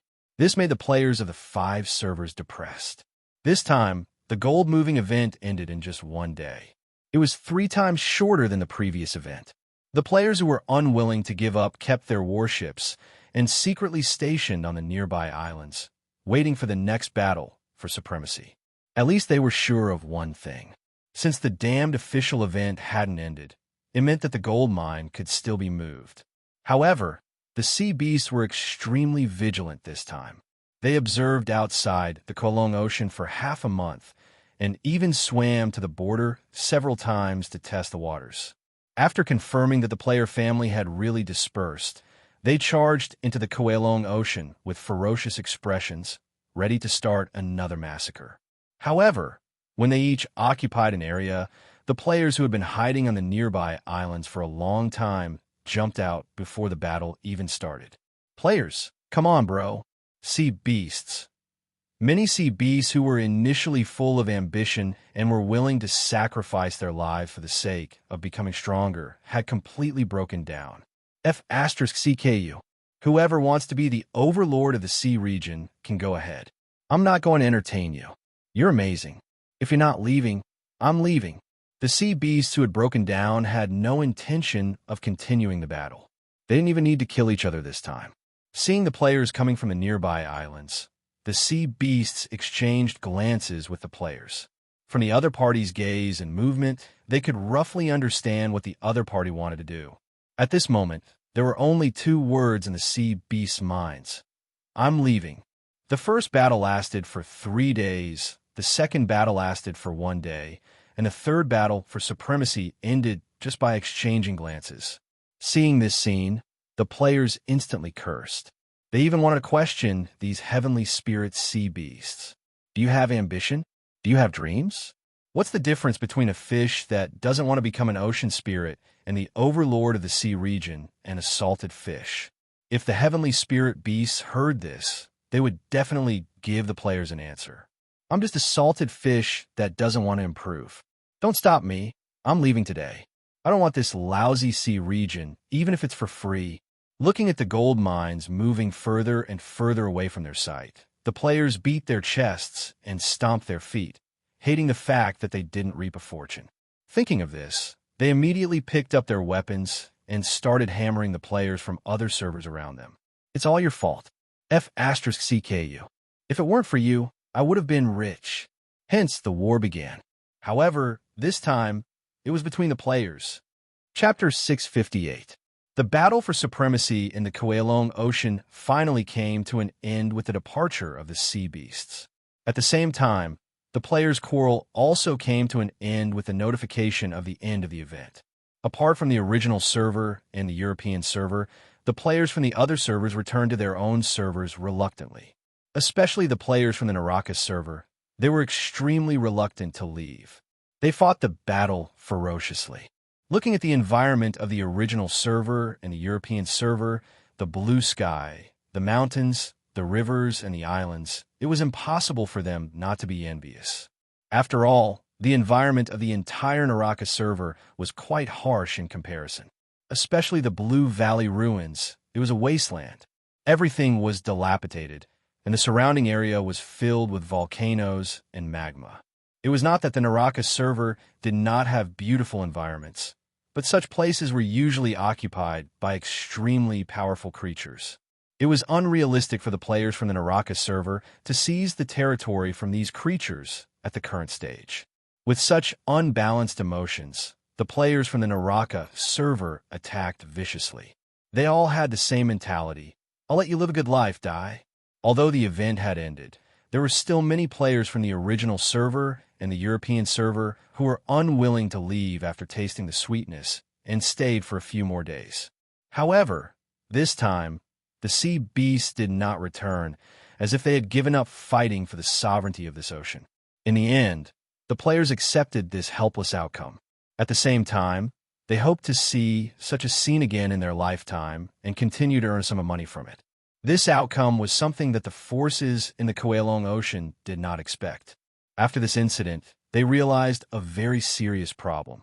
It seemed that there were no more fish in this sea area. They were not sure if this had ever happened in the history of the underworld sea, nor did they know what the consequences would be. Although this did not affect their daily lives, they still felt that it was very strange. They had a sense of déjà vu, as if this sea had been abandoned. However, facing this outcome, they could not change it other than accepting it. In fact, a few old forces in the Kowloon Ocean were very worried about this. They were afraid that the ocean without the sea spirit would attract disaster or be abandoned by the underworld sea god. Therefore, the old men from these forces gritted their teeth and decided to go out to the sea to find a sea beast to inherit the position of the overlord of the Kowloon Ocean. With such a mood, these old men set off. His target was the heaven spirit sea beast in the nearby sea region. In the void ocean, the giant blue whale, I'm not going. I'm just a salted fish. Don't talk to me about being the overlord of the ocean. I don't want it. Go to the other fish in the neighboring ocean and ask. Scarlet Sea, 8 claws of extreme frost. Is there such a good thing? Wait, where are you from? Kowloon Ocean? Ahem, I don't have much fighting spirit recently.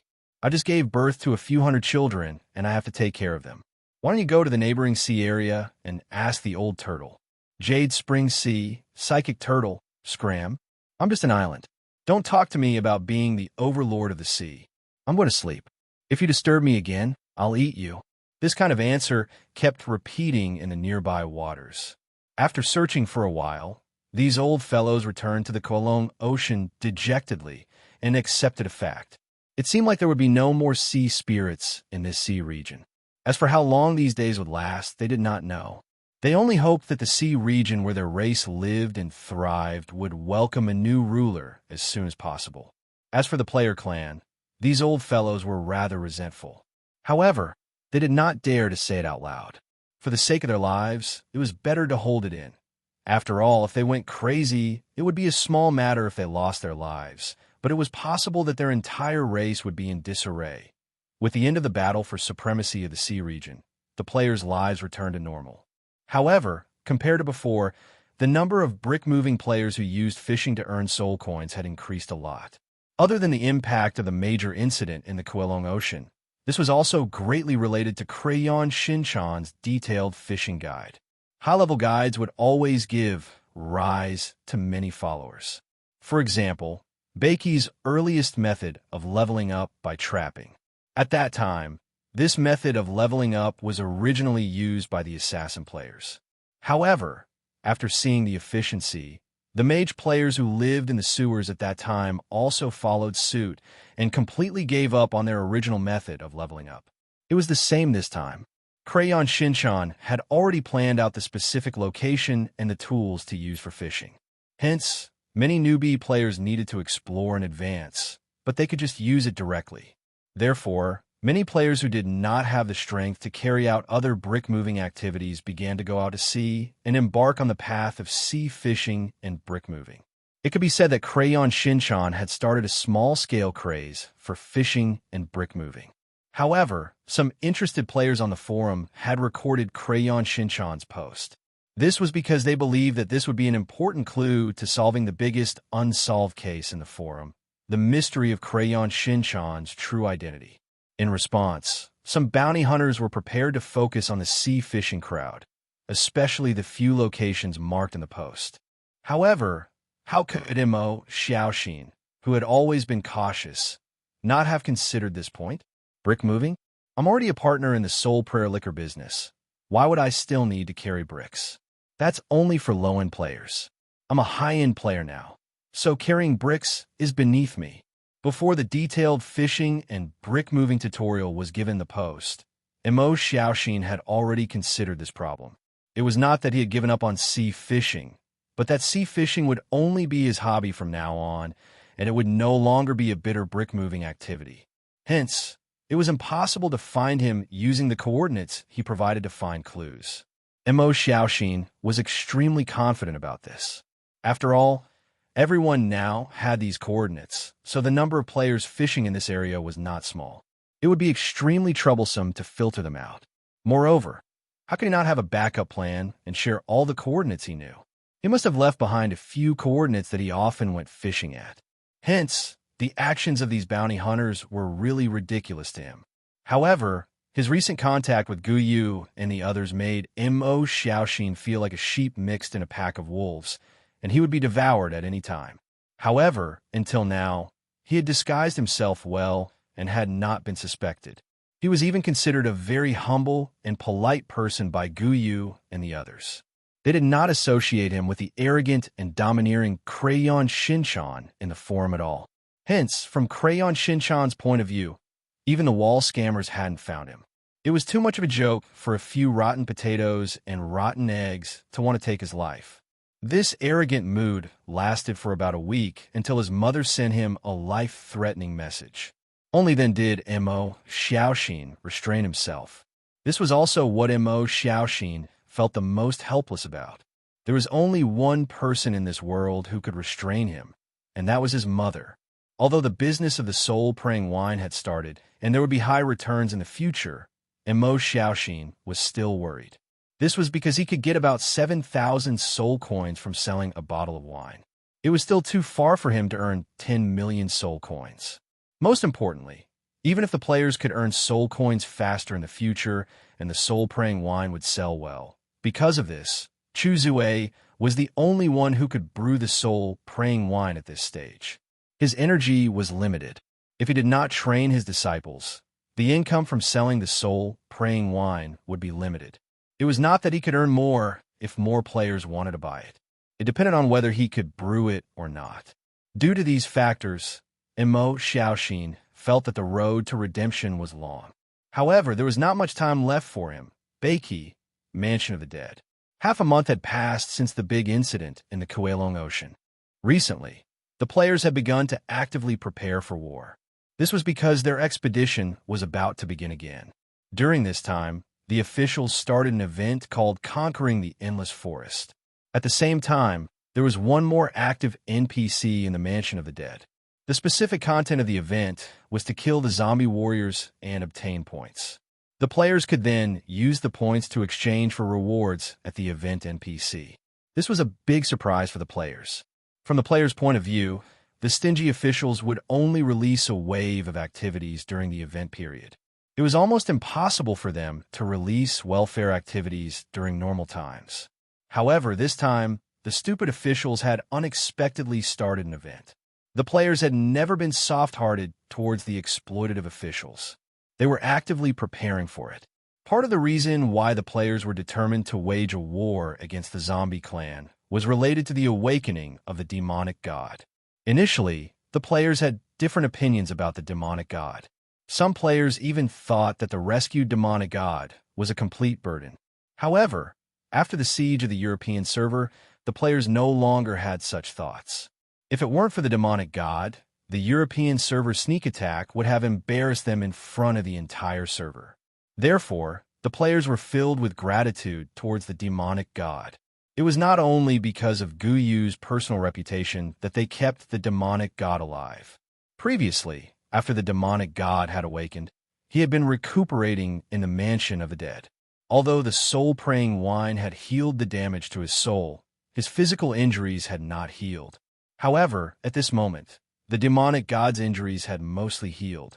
The players were very clear about what this meant. After the demonic god had awakened, Guyu had explained the grudge between Hidorigami and the demonic god in detail to the players on the forum. From the birth of the demonic god to the destruction of the giant clan to the final pursuit. This was a grudge that spanned across a long period of time. There was no possibility of compromise between the two sides. The players sympathized with the demonic god's misfortune. They also understood why the demonic god wanted to kill Hidorigami so much. They also understood that during the early days of the Battle of the Dead, Guyu had suddenly obtained an incomparably powerful strength and engaged in a super grand battle with Hidorigami, who had awakened from the burial grounds. This was a question that many veteran players had in mind back then. At that time, Guyu, who was possessed by the demonic god, had displayed a strength that was completely beyond the player's imagination. However, Guyu had never explained it on the forum. As time passed, everyone had forgotten about it. However, this time, many veteran players who had experienced that period in Beiki were suddenly enlightened. They understood the reason behind all of this. Now that the demonic god was about to recover from his injuries, the battle between him and Hidorigami was inevitable. Back then, the demonic god had gone alone to face Hidorigami and the Corpse Clan army, which was why he was defeated. However, this time, the players had decided to hold the line for the demonic god. They would follow the demonic god to crush the Corpse Clan and put an end to this grudge that spanned a long period of time. Chapter 659, Sunluo Region, Central Main City. This city used to be the pride of the Nether race. As history progressed, it was filled with the glory of the Nether race's growth. But now, the main city was in ruins and the glory no longer existed. The current Sunluo region belonged to the Corpse race, and the main city that the Nether race built with their own hands was also occupied by the Corpse race. The Nether race had completely become a thing of the past, and the only thing left in this region were stories and legends. Under the law of the jungle, reality was always so cruel, but there was no right or wrong. Because a certain chapter in the history of the Sunluo region was also ended by the Nether race, and then they would open a new chapter. Royalty was not eternal. This was the law of survival of the fittest in the underworld, and it did not only belong to the Sunluo region. Even without the Corpse race, under the Wheel of Time, a new disruptor would always be born, and then he would open a new chapter, continuing the legend that belonged to him and his followers. At this time, inside the main city, the Corpse race's high-ranking generals surrounded Hidorigami's huge body, waiting for their leader Meiba's instructions. And around them, 3 corpse mountains were slowly wriggling toward the sleeping Hidorigami. Approaching. In fact, the process of creating these 3 new corpse mountains puzzled Meiba and the entire Corpse race. Just a few months ago, the Death region suddenly invaded. The sudden crisis made the Corpse race very uneasy. The reason for their uneasiness was not the Death region, but the player clan. Because if the player clan stabbed the Corpse race in the back during the war between the 2 regions, then the Corpse race would be in an extremely passive position. And the Corpse race was not afraid of the Ghoul Corpse army that invaded the Death region. The reason was because of the Corpse race's racial talent. They could rely on the enemy's corpses to continuously strengthen themselves. Therefore, war might be an opportunity for them to rapidly develop. After all, the Ghoul Corpse army was different from the player clan forces that attacked from the north. They would not turn into black mist and dissipate after death. Although the Death region that they had gathered together made the Nether race stray and allowed the Corpse race to rise, Meiba believed that the Corpse race would not repeat the same mistake. However, this battle was clearly beyond her imagination. An endless stream of ghouls surged over like a crazed tide. Although the corpse race could rely on corpses to strengthen themselves, the ghouls did not give them a chance to collect their corpses. They charged toward the main city with no regard for their lives. This battle was extremely difficult. However, the tables were soon turned. The battle only lasted for half a day before something strange happened. The corpse ghouls suddenly slowed down and became abnormally sluggish. In the end, the Ghoul Corpse Legion was completely stunned on the spot, no longer fighting back despite being slaughtered by them. Such a situation was unbelievable to the succubus.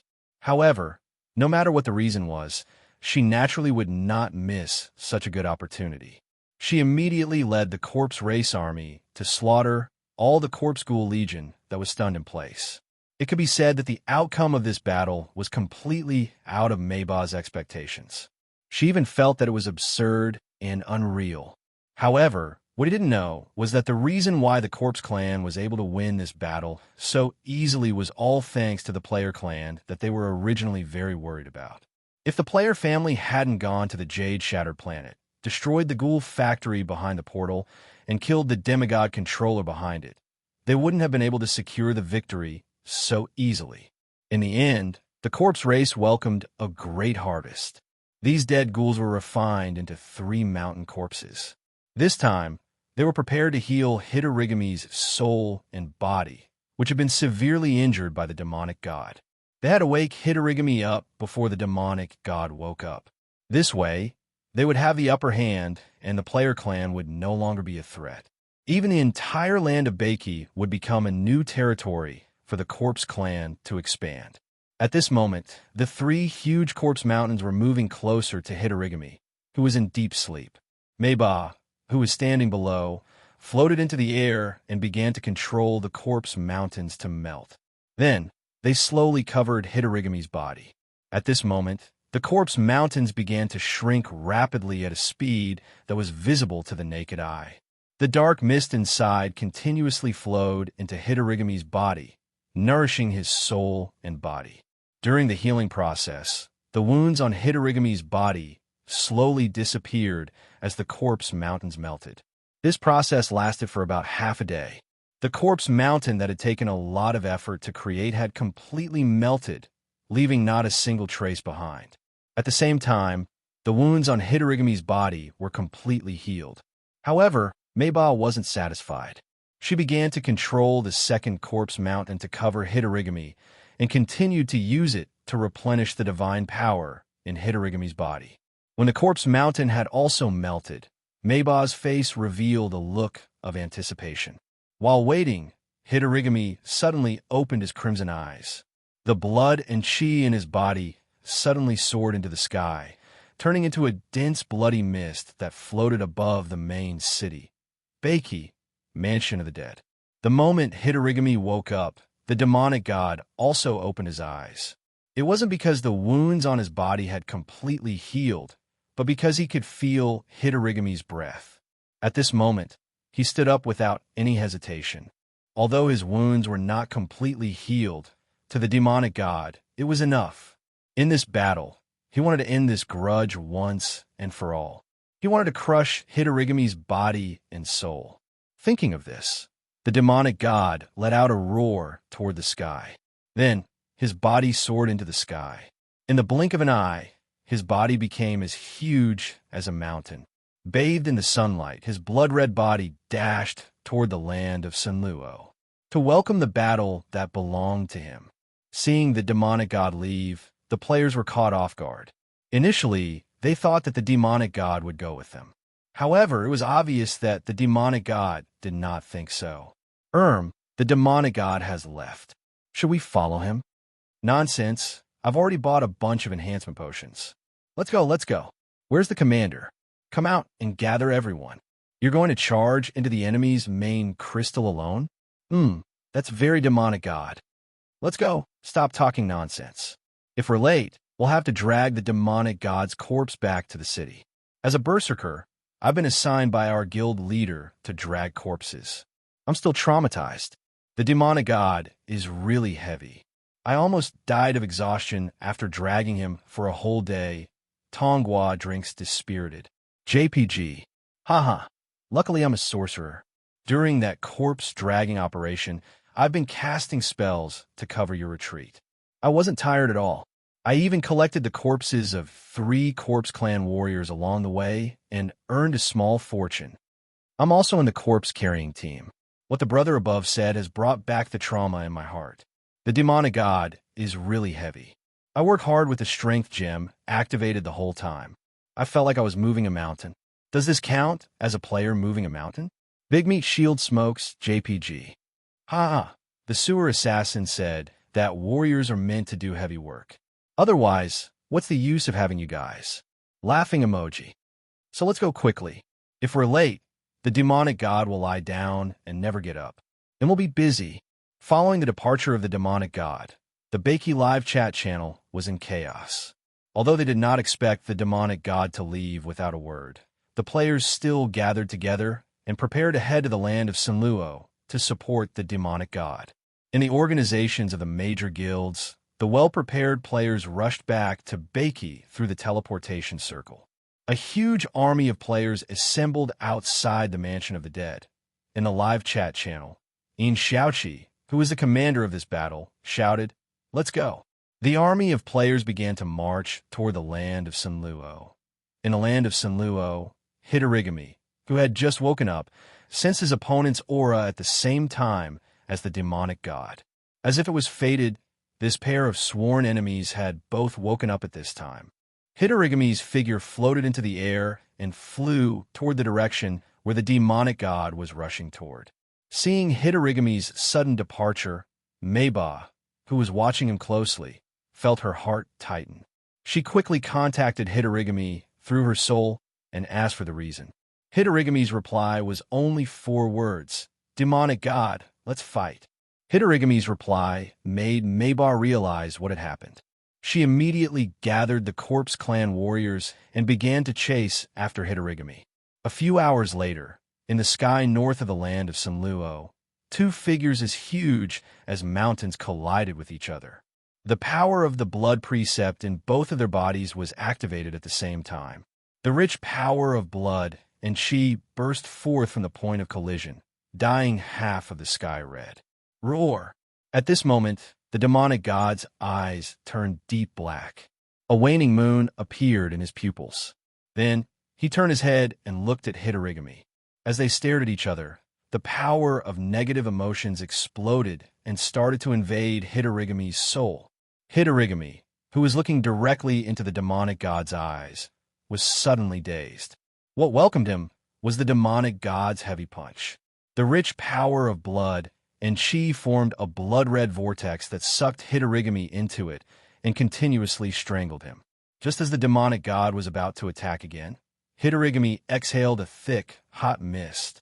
The dazed look in his eyes disappeared, and he raised his palm to receive the demonic god's second punch.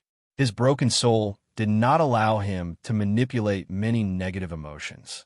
This was also the reason why Hitorigami could easily break free from the demonic god's emotion precept.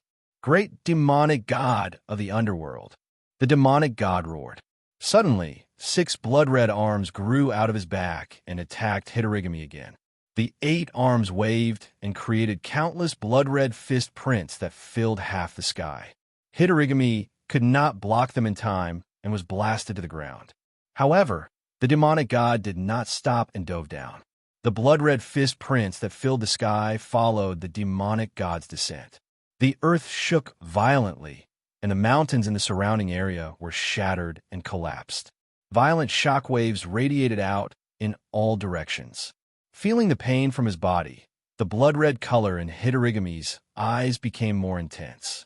A blood-red lotus bloomed in his eyes, and the ferocity in his heart was completely awakened. Roar! Driven by his instincts, he opened his mouth and roared. The surface of his body was ignited with blood-red flames, and a giant blood-red snake appeared in front of him. It bit the demonic god's right shoulder and began to absorb the power in his body. The demonic god was very familiar with this move. He immediately took a step back and stomped hard on Hitorigami's chest, who was on the ground. With a loud boom, the ground was crushed under his feet. A huge pit was formed, and smoke and dust billowed around it. Hitorigami was also stomped into the ground. At this moment, the demonic god's body began to grow rapidly. In the blink of an eye, he had become a giant that was thousands of meters tall. You were no match for me in the past, and you're still the same after becoming a god.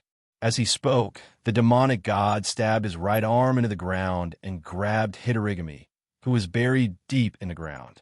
I shall grant you death. The demonic god grabbed half of Hitorigami's body with both his hands, and the power in his body surged as he planned to split Hitorigami into two. At this moment, a blood-red spear suddenly shot from afar and pierced into the demonic god's forehead. At this moment, the demonic god was momentarily dazed. It was as if his soul had been pierced by the blood-red spear, and he could not help but tremble. Blood grinder. Blood dragon dance. The woman's voice came from afar. Hitorigami, who was in the demonic god's hands, suddenly released a powerful force and broke free from the demonic god's restraints. Countless blood-red dragons appeared on the surface of Hitorigami's body and coiled around the demonic god's arms, binding them tightly. Blood malice. Zombie god's howl. The voice came again. Hitorigami suddenly opened his mouth and spat out a thick, dark red fog that quickly enveloped the demonic god. As Hitorigami howled, the thick, dark red fog that enveloped the demonic god suddenly exploded. In the billowing dust, the demonic god was pushed back a few steps. Blood demon. Blood god's body. At this moment, Hitorigami's body began to grow taller, and the thick, blood-red power formed a crystal-clear protective layer on the surface of his body. Then, he punched the demonic god's chest heavily. In an instant, the blood-red fog on the surface of Hitorigami's body shrunk into his right arm like a tidal wave and exploded at the front end. The demonic god was sent flying by this blow, smashing through several small mountains along the way.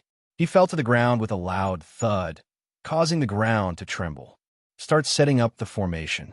I will hold the demonic god back. This time I want him dead. A cold voice resounded in the surroundings. The Corpse Clan warriors who had followed closely behind immediately surrounded the demonic god from all directions. At this moment, the demonic god had already realized what the woman from the Corpse Clan was going to do. He immediately stood up and stomped on the ground. Instantly, the ground shook violently, and a large number of Corpse Clan warriors fell to the ground. Seeing this scene from afar, a cold glint flashed in Mayba's eyes. Then, she murmured softly and controlled Hitorigami to pounce on the demonic god. A close combat battle of fists and flesh began. Although Hitorigami was very strong, his physical body was far from the demonic god's. It would be difficult for him to hold the demonic god back in close combat. As the number of injuries on his body increased, Hitorigami's strength was obviously weakening. At this moment, Mayba, who was far away, waved her hand downwards. Suddenly, a mountain of corpses below her spewed out a large amount of dark red fog towards Hitorigami. Under Mayba's control, Hitorigami took a deep breath and absorbed all the dark red fog into his body. Then, the blood-red flames on the surface of his body burned even more vigorously. His fist that was clashing with the demonic god was actually evenly matched. At this moment, the crescent moon in the demonic god's eyes shone brightly. The power of negative emotions surged towards Hitorigami, causing him to freeze in place once again. Seizing this opportunity, the demonic god raised his hand and grabbed Hitorigami's neck. With an angry roar, he tried to break it. At this moment, a blood-red spear came from afar and once again hit the demonic god between his eyebrows. As his soul trembled, the demonic god and Hitorigami froze in place. Both parties seemed to wake up from their daze at the same time, and the battle began once again.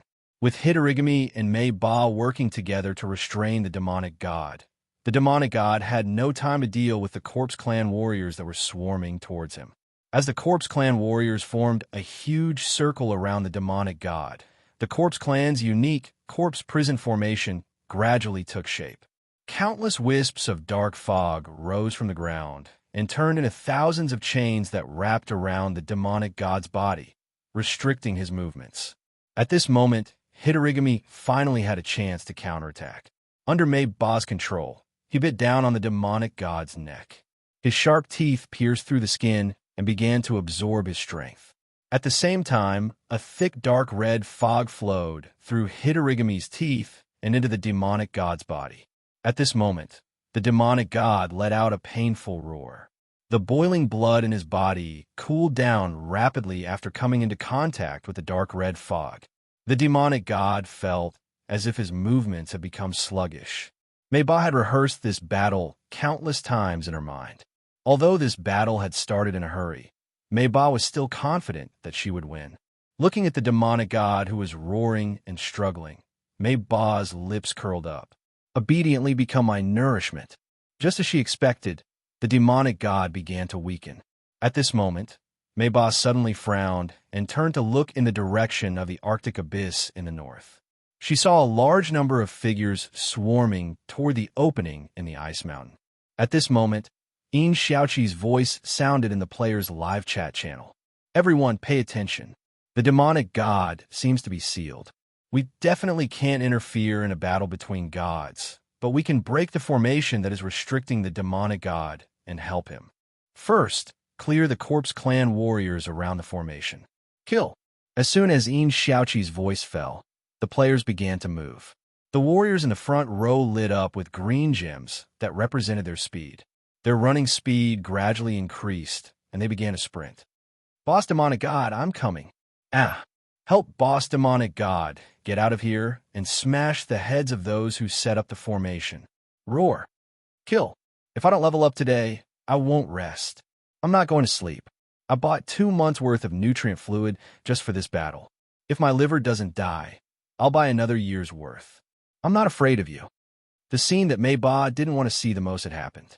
At this moment, the players from the Beiki camp had crossed the Arctic abyss and arrived. Chapter 660. This was a battle that had come a long time ago. Not only the players, but even Mei-Ba was well aware that this battle was coming sooner or later. Before this, the players had treated the Corpse Tribe like leeks and harvested them in waves. The Corpse Tribe had also taken the opportunity to rest and build up their strength. Each of them had their own plans. However, this time, the battle between the demonic god and Hitorigami had begun. This battle was inevitable. At this moment, the players only had one thought in mind. It was time to reap the harvest. At this moment, the densely packed figures of the players had crossed the huge gap in the Arctic abyss and were charging toward the Corpse Tribe army. Seeing this, Mei-Ba coldly said, "All members of the Corpse Tribe, protect the soldiers. Once the demonic god is dead, the player tribe will no longer be a threat." Roar. At this moment, the Corpse Tribe soldiers at the rear roared and charged toward the player tribe. In fact, the Corpse Tribe and the player tribe shared a very similar characteristic. Their fear of death was not as strong as the other races. In the midst of the charge, the corpse generals in the front row tensed up and collided with the warrior players in the front row.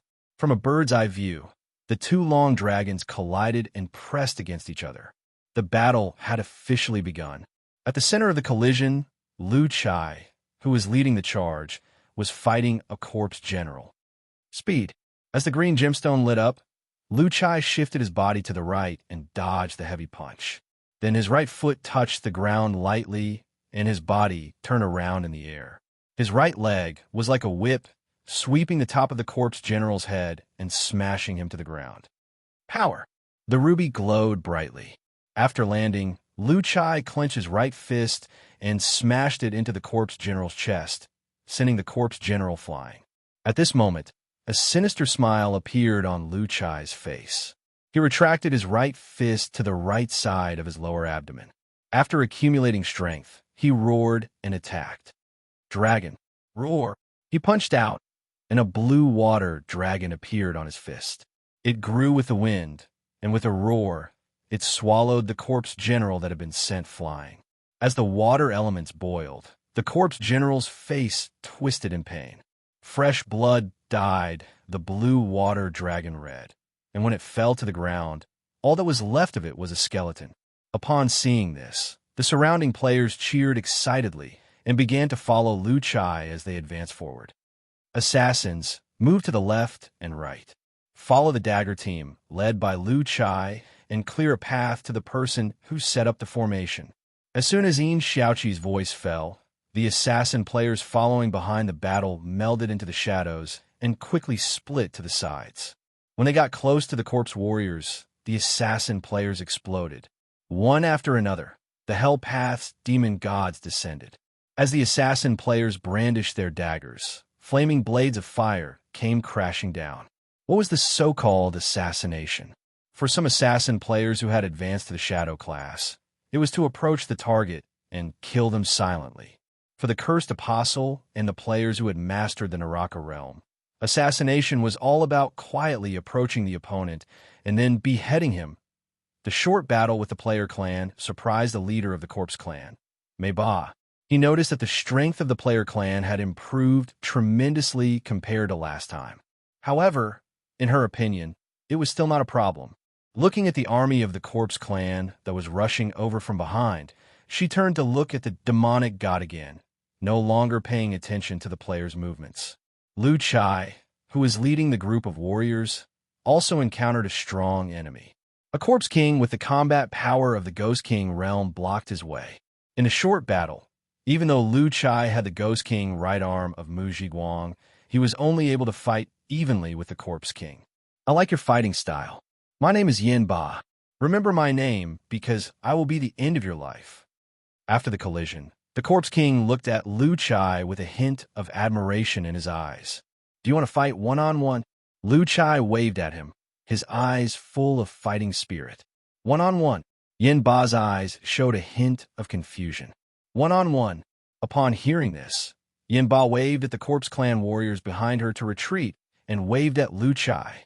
Seeing this, Lu Chai immediately spoke in the live chat channel. Don't interrupt our one-on-one fight. Give us some space. At this moment, both sides retreated and began to fight from the side, leaving an empty space for Lu Chai and Yin Ba. At this moment, Lu Chai no longer held back his strength. The fury gem that was inlaid on the surface of his body that had been in a dormant state suddenly lit up. Suddenly, with him as the center, a strong wind blew around him. At this moment, Lu Chai suddenly stomped on the ground, and a crimson halo appeared under his feet. Come! Lu Chai's figure suddenly disappeared from where he was and immediately appeared in front of Yin Ba. With a speed that was 3 times faster than before, his right fist suddenly blasted toward Yin Ba's face like a cannonball. Obviously, Yin Ba did not expect Lu Chai's strength to suddenly skyrocket. In a moment of desperation, he immediately raised his fist to meet the attack. Boom! When the two fists collided, the violent airflow around Lu Chai blew toward Yin Ba's face with an overwhelming force, stinging his skin. Under this punch, Yin Ba slid backward for more than 20 meters before he staggered to a stop. Looking at the horrified Yin Ba, Lu Chai's face showed a hint of excitement. How is it? Not enough. Corpse God transformation. As soon as his voice fell, Yin Ba let out a low roar. His body sank, and then the muscles all over his body skyrocketed. In the blink of an eye, he turned into a small giant that was more than 4 meters tall. His figure flashed and rushed toward Lu Chai. The two fists collided again, and the violent air pressure radiated with them as the center. This time, Lu Chai did not have an overwhelming advantage. Out of conditioned reflex, Lu Chai's body moved down, and then he quickly punched with his left fist, attacking Yin Ba's armpit. Bang! This blow immediately dissipated the force of Yin Ba's right fist, and he was immediately sent flying dozens of meters away by Lu Chai's side kick. If that's all, you're no match for me, Lu Chai said expectantly while clenching his right fist. Hearing this, Yin Ba's face became extremely gloomy. He turned his head and looked at Mei-Ba, who was floating in the air with a trace of desire in his eyes. As if he had made a decision, the desire in Yin Ba's eyes turned into an infinite desire for victory. My future is to become the new Corpse Emperor. I will never fall here. Roar. Corpse God, transformation, demon. A low roar sounded, and Yin Ba's skin gradually turned red, becoming exactly the same as Hitorigami's skin. 2 sharp fangs extended from both sides of his mouth. His expression became more and more distorted, and the rationality in his eyes completely dissipated, leaving only a violent killing intent. Roar! Accompanied by a roar, Yinbar rushed toward Lu Chai at this moment. Seeing this, Lu Chai immediately wanted to dodge sideways. However, after Yinbar's fist missed, it suddenly twisted into a long snake and coiled around his waist. A huge force came, and Lu Chai was immediately pulled in front of Yinba. At this moment, the scarlet fangs bit his neck.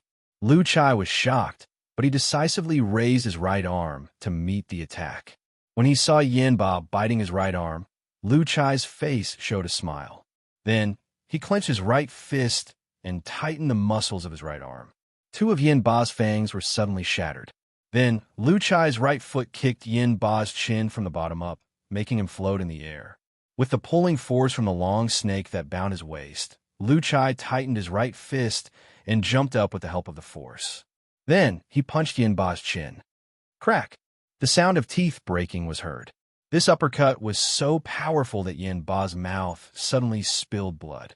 However, Lu Chai's attack was not over yet. His body rotated in the air, and with the help of the force, he kicked Yinba's lower abdomen and kicked him to the ground. Instinctively, Yinba released the long snake that bound Lu Chai's waist. However, Lu Chai took the initiative to pull the long snake and fell toward Yinba. Ferocious Tiger. While roaring, a blue ferocious tiger beast appeared on the surface of Lu Chai's body. As his right fist swung downward, the ferocious tiger roared and moved its limbs to pounce on Yinba. Boom! Smoke and dust billowed on the ground. Yinba, who was in the state of god corpse transformation, was beaten back to his original form. His body was covered with wounds, and his eyes were filled with disbelief. Lu Chai, who landed steadily, had a smile on his face. Lu Chai was called the god of combat by the players of the 5 servers. He had never relied on his reputation and status in the players' camp, but on his actual combat strength. This time, Lu Chai gave the warrior players around him a good lesson on actual combat. It's over.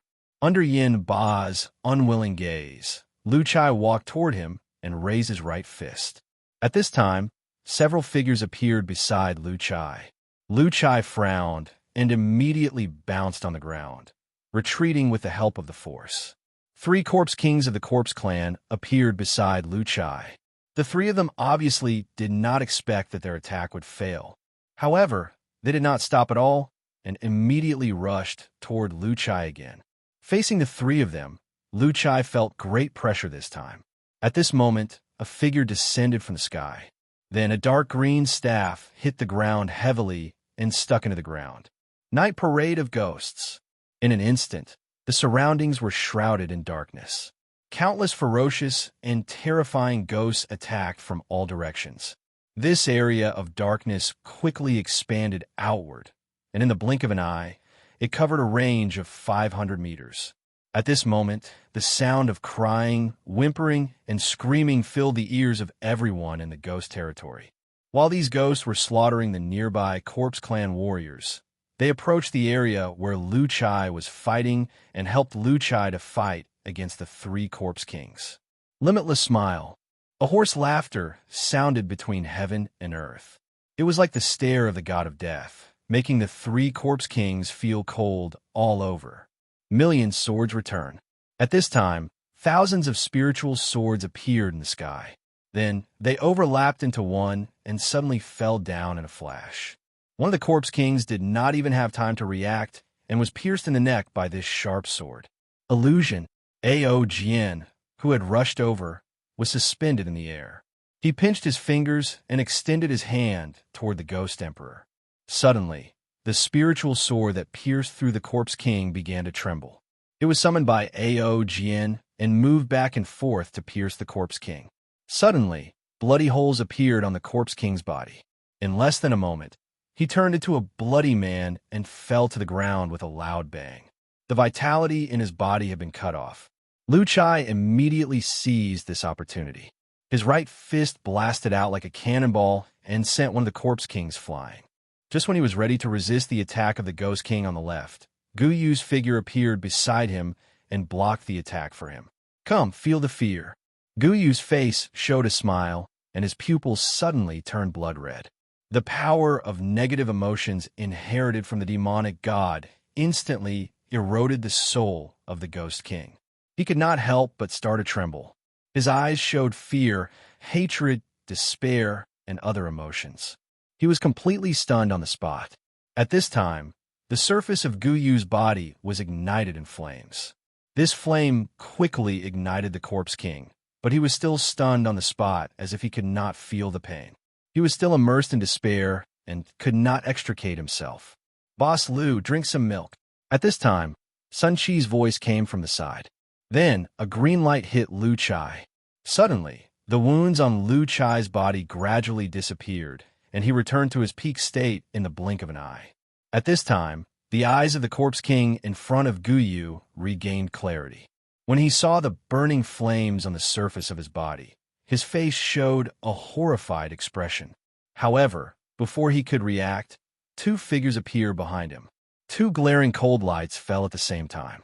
The body of the Corpse King was suddenly split into two and flew to both sides. The two figures also appeared from the shadows.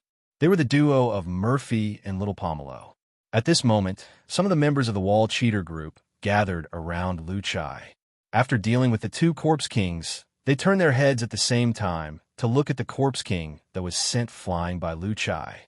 The Corpse King, who had just stood up, suddenly showed an indescribable shock in his eyes. He immediately turned around and was ready to run to the back of the camp. At this time, two figures appeared beside him. It was Hamba and Yuanshu, who were in the state of zombie spirits. Both of them pulled the Corpse King's left and right hands at the same time. Accompanied by the terrified roar of the Corpse King, his body was pulled into two halves. Suddenly, a bloody mist filled the sky and rained down. "We're late," along with the voice, Hu He and Nye Fang's figures slowly walked over from afar.